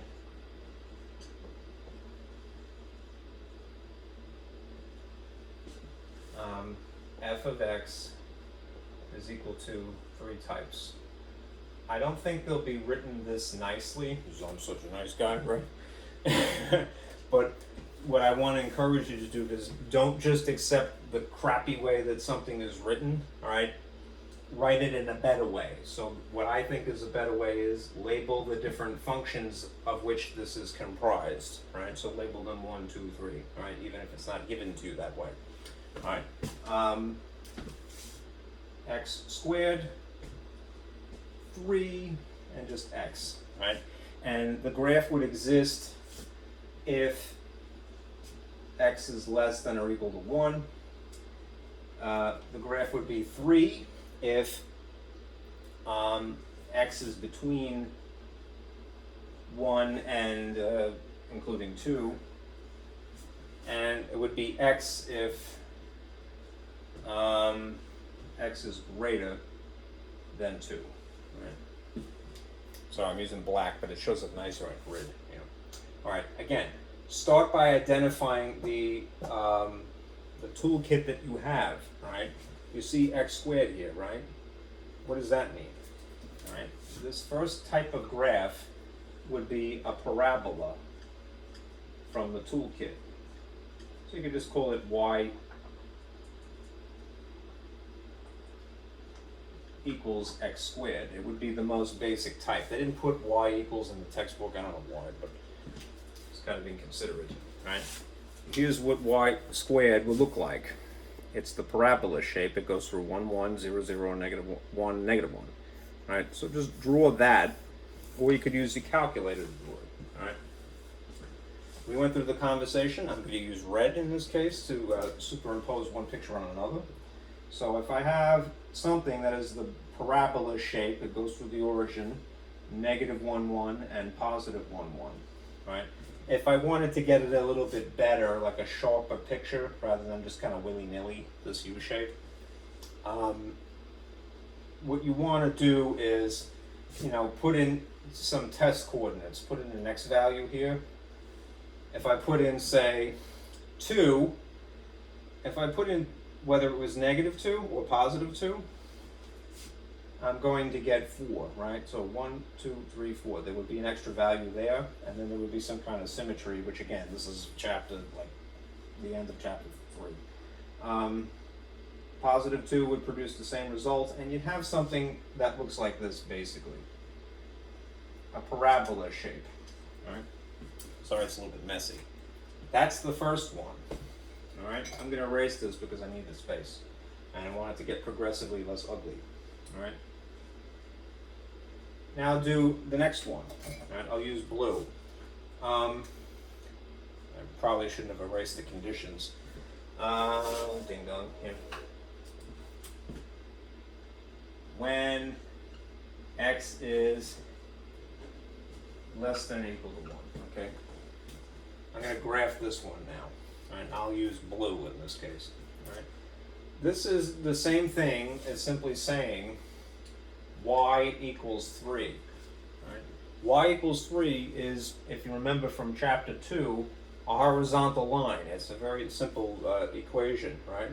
So at the location of 3 along the y-axis, you would have a line that runs this way. Sorry. All right. And the condition is that it would have to be when x is between these values. All right. Again, just for the sake of clarity, I'm going to erase some of this junk.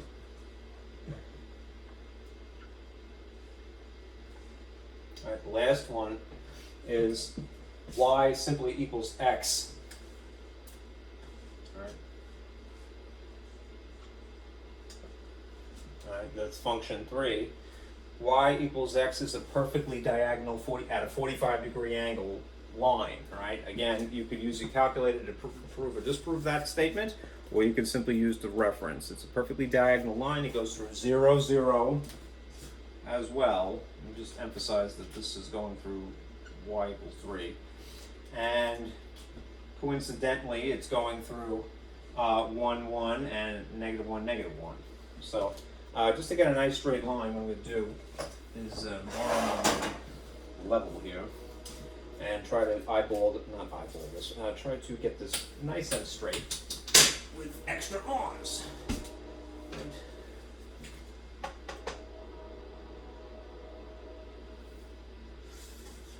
Okay, there we go. And this occurs at the condition of x greater than 2. All right, now I'm going to erase this because it's in the way. All right. Those are these 3. The parabola, the horizontal line, all right, and the diagonal line superimposed on each other. to be correct, I have to erase parts of it because there are these conditions that are specified. All right? Let's start with the red one.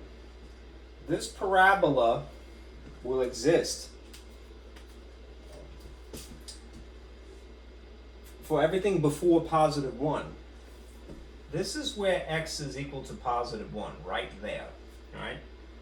There's an equal sign in here, in this inequality, so there is indeed a dot at that location. And anything that is smaller than negative 1, because x is less than 1, right, is legit. So you'd have this much of the parabola stretching into infinity in theory. That's okay. But anything beyond 1 has to go away now. Right? Alright. Next one, blue. At y equals 3, which is the horizontal line that goes through 3. This exists in the boundary of, I'm sorry, this is a little bit faint. Right?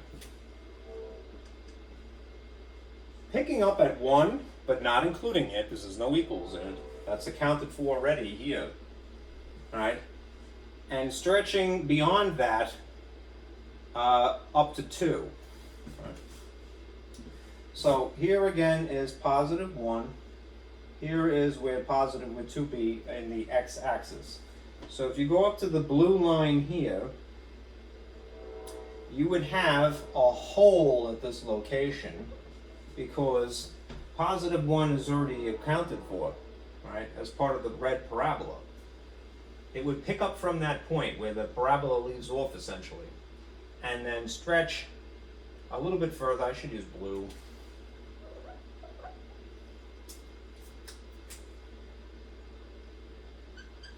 There'd be a hole at 1. 1 is already being reserved for the parabola. And then it would stretch up to 2. Now, it doesn't go beyond 2 because it's things less than 2. So you'd have a dot here. Basically, you'd have this weird sort of astrological looking symbol here. Right?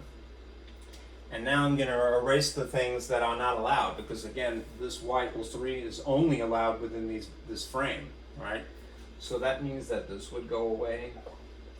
And all of this as well. Right. And everything after that point.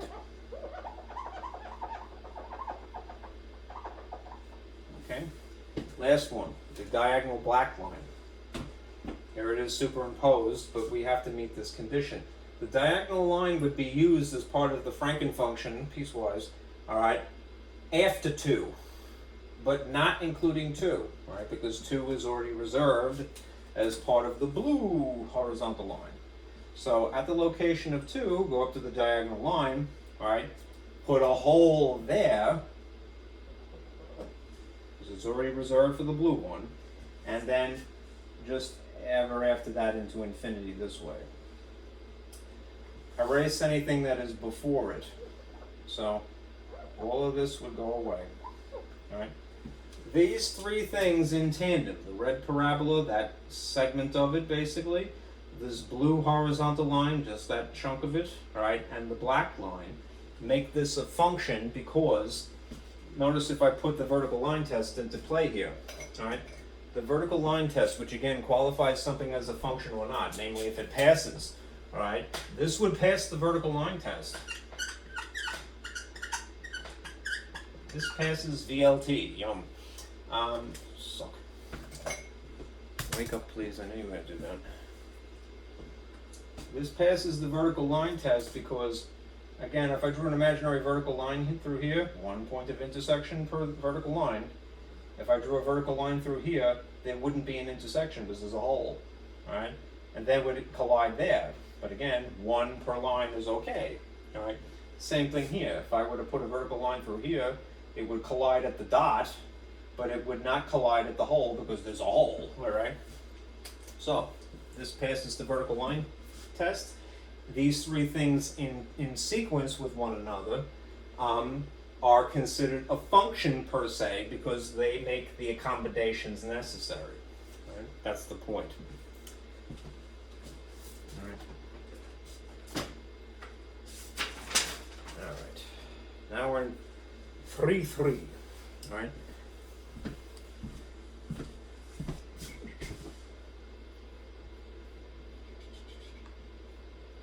Here is, no, not wrong one, sorry.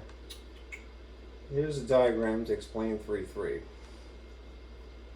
All right.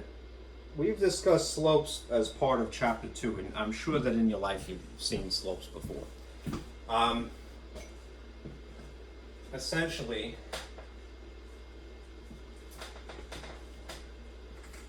since we're getting into the subject of pre-calc, which is the prerequisite for algebra, calculus, we have to consider a different kind of slope. There's more or less the traditional slope, and then there's this sort of newfangled, at least it's new to us, slope. All right. Traditional slope is for straight lines per se. All right. And it alternatively is referred to as the rate of change, right? Like speed is a rate of change of position. All right. If I might zoom in a little bit here. That's too much.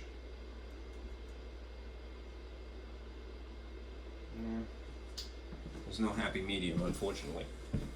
I'll pull this slightly here. And here's the formula, right? M, the weird abbreviation that we have for slope, is delta y over delta x. Delta being the Greek letter for d, and d is in difference, and difference as in subtract whatever the thing is here. So if it's delta y, you subtract y's. If it's delta x, you subtract x's. Right? One thing about these types of slopes of a straight line is that they're always the same because they're consistent through the line. All right? And otherwise, it wouldn't be a straight line, right?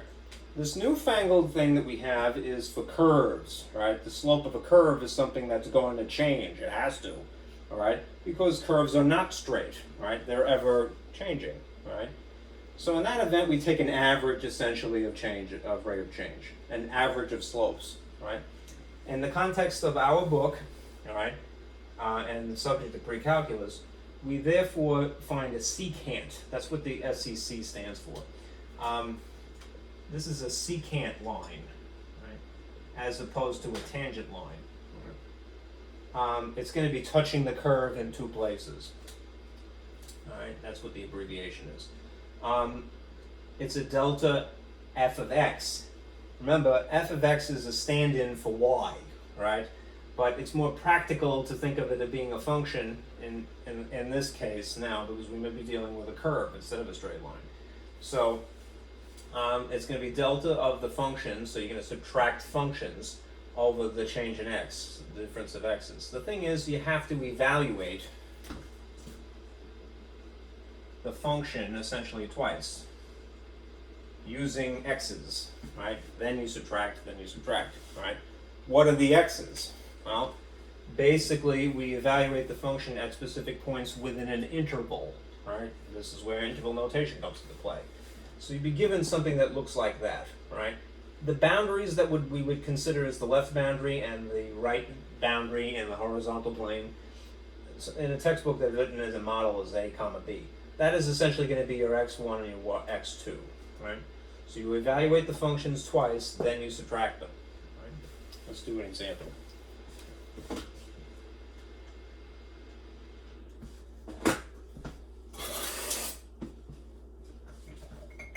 I think I may turn on the light at this point. That's nice. Okay. It's the end of the day.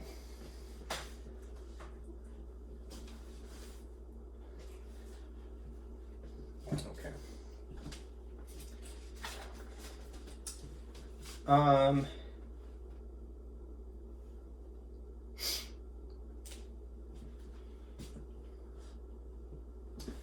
As an example, using that formula,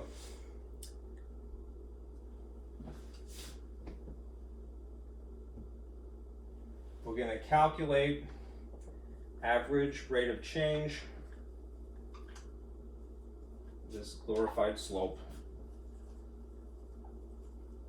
for this function. F of x is equal to x minus 1 squared. All right.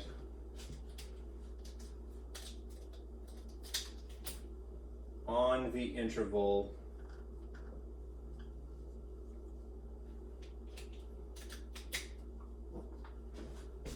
-1, comma 2. Okay. There's two ways to do this. There's the algebraic way, as often is the case, and then there's the graphical way. I'm going to draw this picture a little bit, and I'll show you how to read the graph instead if you don't want to do the calculation. All right?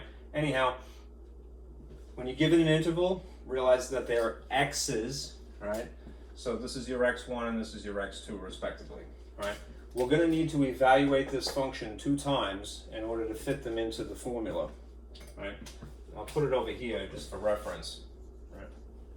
We're going to have the function evaluated at 2 minus the function evaluated at 1 over x2 minus x1. And this will give us our weirdo slope, known as the secant. Okay, so essentially, if I insert 2 into this function, it would go there. Right? And that means that it's really 2 minus 1, which is 1, and then 1 squared is just 1, right? So that means that this particular function evaluated at 2 would be 1 minus something, right? Then I would do the same thing, but I would use -1 instead. So if I insert -1 in the function, sorry for the glare, and then put it here instead, evaluate this function at -1, it would go there. -1 minus 1 is -2. -2 squared would be +4, right? So this would be a 4 here. On the bottom, just make sure that you appropriately place these two things. So x2 would be here, there's a minus in the formula, and then -1 coincidentally happens to be next to it. So clean it up. All right. This is -3 on top. This is a double negative, which means it's 2 plus 1, which means it's +3 on the bottom. And therefore, the average rate of change, known as the slope of the secant line, would be -1 overall, right? Because of the quotient here, right? That's how you would do it algebraically, by substitution and stuff. Let me draw you a picture, and you could use, again, your calculator if you wanted to, all right, to show you what this would basically look like.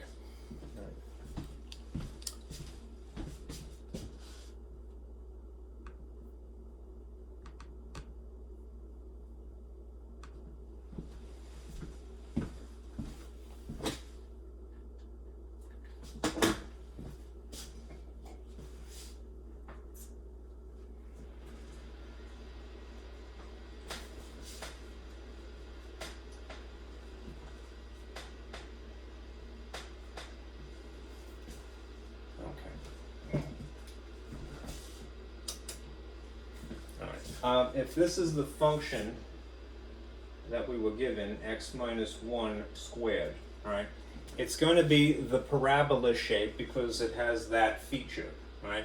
The thing is, it's going to be shifted over 1. This is known as, a horizontal transformation. Again, this is not something that has happened yet, all right, in the course of the conversation. So you're not expected to know this, but you could graph it with your calculator and you'll see the picture.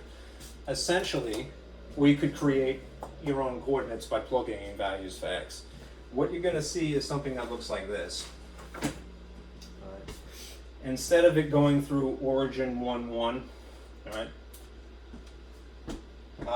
at x equals 0, all right, this would be -1 squared, which would be +1. So you'd have a dot here, all right?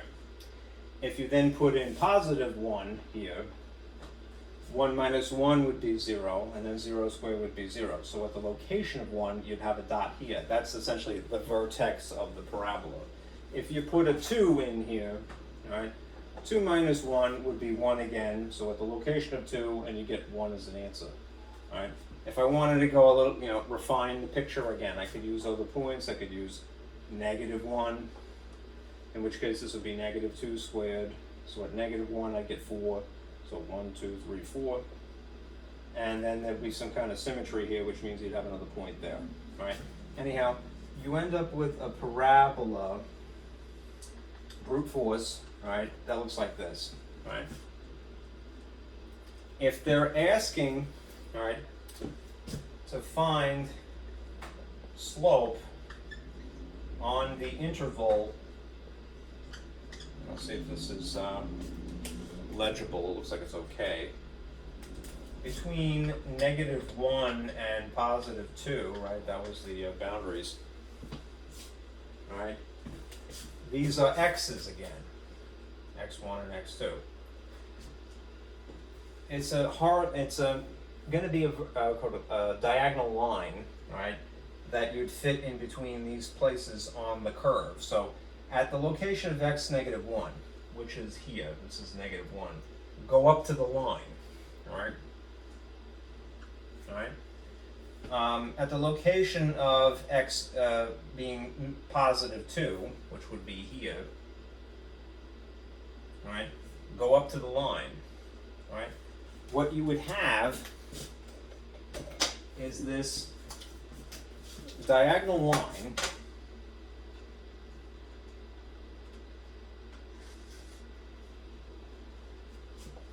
that is a secant line. Right? It's called a secant line because it meets the condition that it's touching the graph in two places. Right?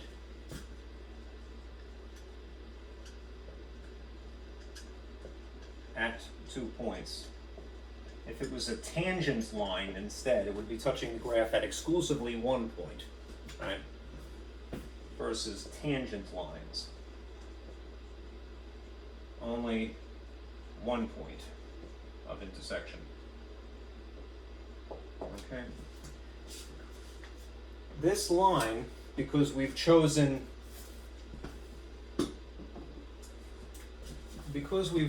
the interval of x's from -1 to 2, has that particular slope. All right. If we chose a narrower interval, say from up here, it would be slightly different. Up here, it'd be slightly different. It would get steeper, right?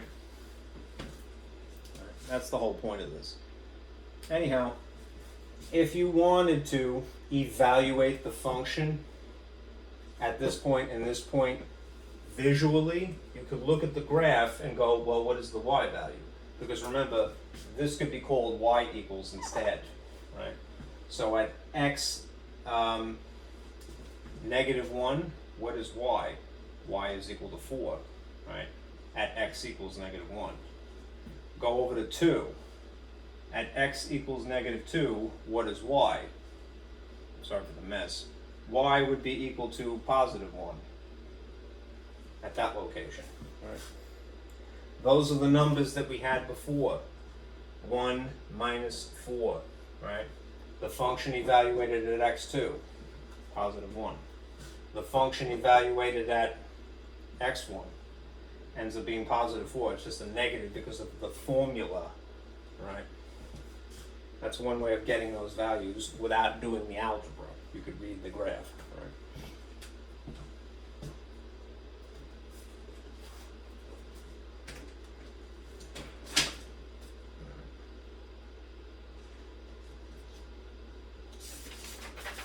Okay. Now, here's some theory. After this point, it's less practical. It's more theoretical stuff. Now I did that. This is something I'm calling it features of a graph version 1 because it's going to evolve. Here's the whole thing at once. Right? It gets mentioned in section 3.3, right? This new terminology, if you will. But it will be increasingly more important as we get into chapter 3 and chapter 4. Well, pardon me, chapter 3 and chapter 5, especially. Okay. Why is that highlighted? Let's put that there. Okay. There are features of a graph, right? There's the basic sketch, which is the toolkit functions that are, again, on this paper, how the graphs would look essentially. Parabola, straight line, it's diagonal, a curve, sideways. And then there's something called behavior. All All right. Now it doesn't go into detail about these other things, but we're gonna come back to it. So there'll be version 2 of this, and then version 3 probably. Anyhow, they mention this in section 3.3. All right. There is of behavior some subcategories. There's end behavior, which is essentially the arrows. All right. Don't worry about it. And then there's local behavior, which is the points. So in the sequence of logic, this is the flow. We're going to be concerned with local behavior, specifically points, but there are again subcategories of that. There are the intercepts, which we're familiar with, X-intercept, Y-intercept. And then there's what's really important to section 3.3, which is, although they don't use the word, turning points, all right, which has a lot of different phrases to refer to the same thing. There's relative extrema, which is synonymous with saying local, all right? And those extrema, which is the phrase extrema is a generalization in English, right, means the minimum point and the maximum point of the graph, right? What you might think of if you're seeing a curved line, the valley, right, the lowest point of something, and the peak of a mountain, the highest point of something, right? So we're concerned with basically this much terminology. Behavior, local, those are points that are technically points where there's a change, a turning point, an inflection point is another way of saying it. Inflection. All right.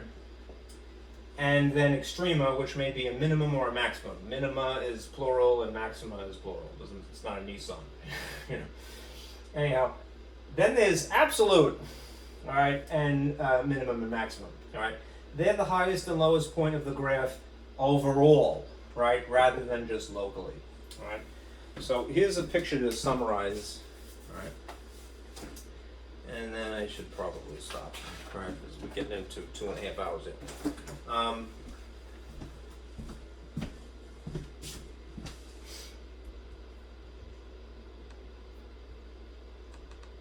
Back to this. Let's analyze some features. All right.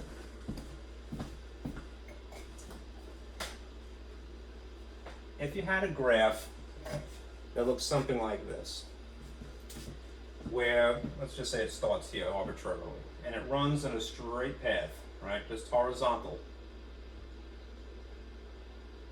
all right, and then it stops right here, all right. The way you would describe this feature is that this is known as constant. Right? The behavior from here to here is constant. There is no change, right? Right? Right? It's a horizontal line segment from here to here. To make it interesting, right, let's say that there's a sudden dip, all right? I'm just going to sort of arbitrarily go down to here, all right? And this is really technically a curve, but it doesn't really matter, all right? The way that you would describe this feature when something reading from, we read, remember, from left to right, right? The way that you would describe what's going on here is a decrease. It's a little hard to write in blue, so I'm going to just write it. This is a curve downward from the perspective of left to right. This is a decrease.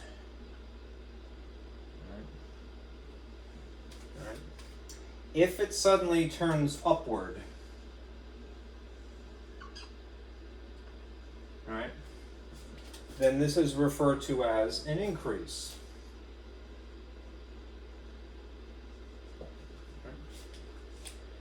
And maybe this thing continues to seesaw, you know. So maybe like that, and I'll just sort of stop here, okay? There would be, again, from left to right, a decrease, and then an increase, and then again a decrease, and then an increase, up and up, all right? And let's just say that there's a point here, all right? This point, say, there, all right, would be a relative maximum, all right? Because, or would they say, a local as opposed to relative, right? Relative and local are interchangeable terms, all right? There. Because it's not the maximum of the whole picture, it's just in this interval of space, all right? plane. All right. If you examine this one, this would be a local or relative minimum. Okay. On the other hand, all right, if you were to consider this the whole picture, all right, and I'm just going to draw a dashed line. This isn't part of the picture, really. Let's consider this basically the ceiling, all right, and simultaneously, I'm just going to draw this dashed line here for reference. This is the basement. It's not a technical term, but you get the idea. The low point, the high point, right? That would make this right here the absolute minimum as opposed to a local minimum, because it's for the whole graph.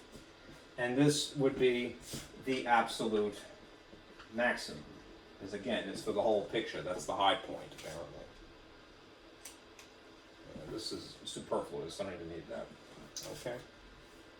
Just to know that terminology, right?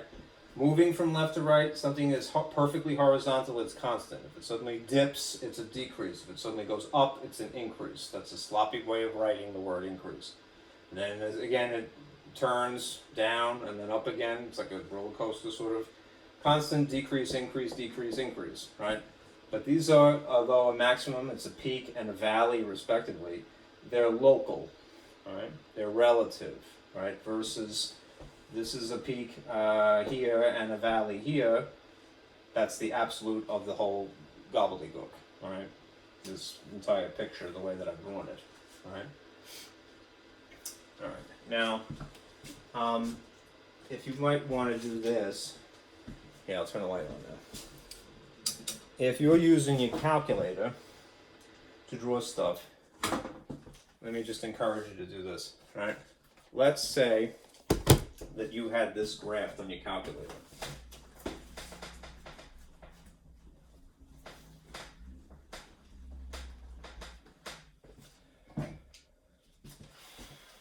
This function, y equals x cubed minus 3x, right? You're going to see a picture that basically looks like this on your screen, right? It's a cubic function with a transformation. So it would be something that looks like that. So it will have a maximum here, relative, local, same difference, and a local minimum, right? Would be hard to say absolute because it has arrows, so it's really going up further and downward further, all right? If you use a calculator to draw this function, you could also get it to tell you, estimate where that would be and where that would be, right? And in that event, basically you're going to use these sequence, y equals, and then the graph button to input that and draw it, right? This draws, right? And then hit second and then trace to engage the calc feature, and then choose either 3 for the minimum or 4 for the maximum. Just remember, it's another one of those situations where you have to tell the computer, the calculator, where to look. It's not that smart. All right, here's just to demonstrate.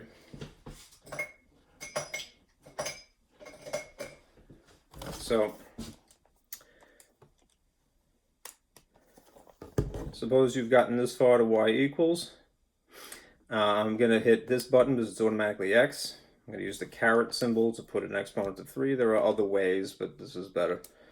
And then scoot on out of here, and then put minus 3x. So, minus, don't use that button, right? Only for coefficients that are in the front. 3 and then x again, all right? If you hit graph, it does that sort of funny curve, right? You could see that it is a peak and a valley, right? And if you want the calculator to estimate for you, again, hit second and then the trace button to get the blue feature of calculate, and then choose option 3 or 4. The thing is, you gotta, tell it where to look. So if you're going for a minimum, all right, don't go over here, all right, go over here, all right? Move the cursor over there. And you have to tell it now, you want to get pretty much as close to it without bypassing it as possible. So maybe just a little bit further. That's the left boundary. Hit enter. That's going to go, all right, how far to the right do you want me to look? Just about there. And then it asks you, do you want me to guess? I'm like, yeah, that's the whole point. You can see the narrow interval here that it's trying to figure out. And then it will tell you, all right? It's very precise, but you could say, and sometimes it's a bit of a nuisance. It just means I didn't move the arrows better. That's 1 and -2. And you can see if I press the number 1 at this point, since I could clearly speculate that that's 1 for x, it's going to tell me the same thing, all right? And then you would go back and choose option 4 for the maximum, but move over here. The same thing. The nuisance of you got to give it a window where to look, all right? So anyhow, in that case, all right, the local minimum would be the location of 1, -2.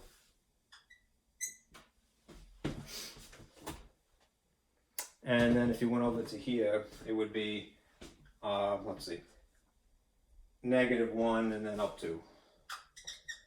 Not too creative, right? All right. So that's how to get your calculator to do that. All right. That's it. All right. That's 4 sections in one day. Again, I'm sorry I had to jump around. That's the way the book is organized. I have to look at the homework, so I'm not going to tell you what I normally would, which is do section 4, 1 practice, do 3, 1 practice. I got to see. I think it might be kind of cruel to give you 4 at once. So maybe 1 or 2 things, but I'll type that for you. Okay? Thank you guys for sticking with me. This was for Wednesday. I will see you again on Thursday. Be careful out there.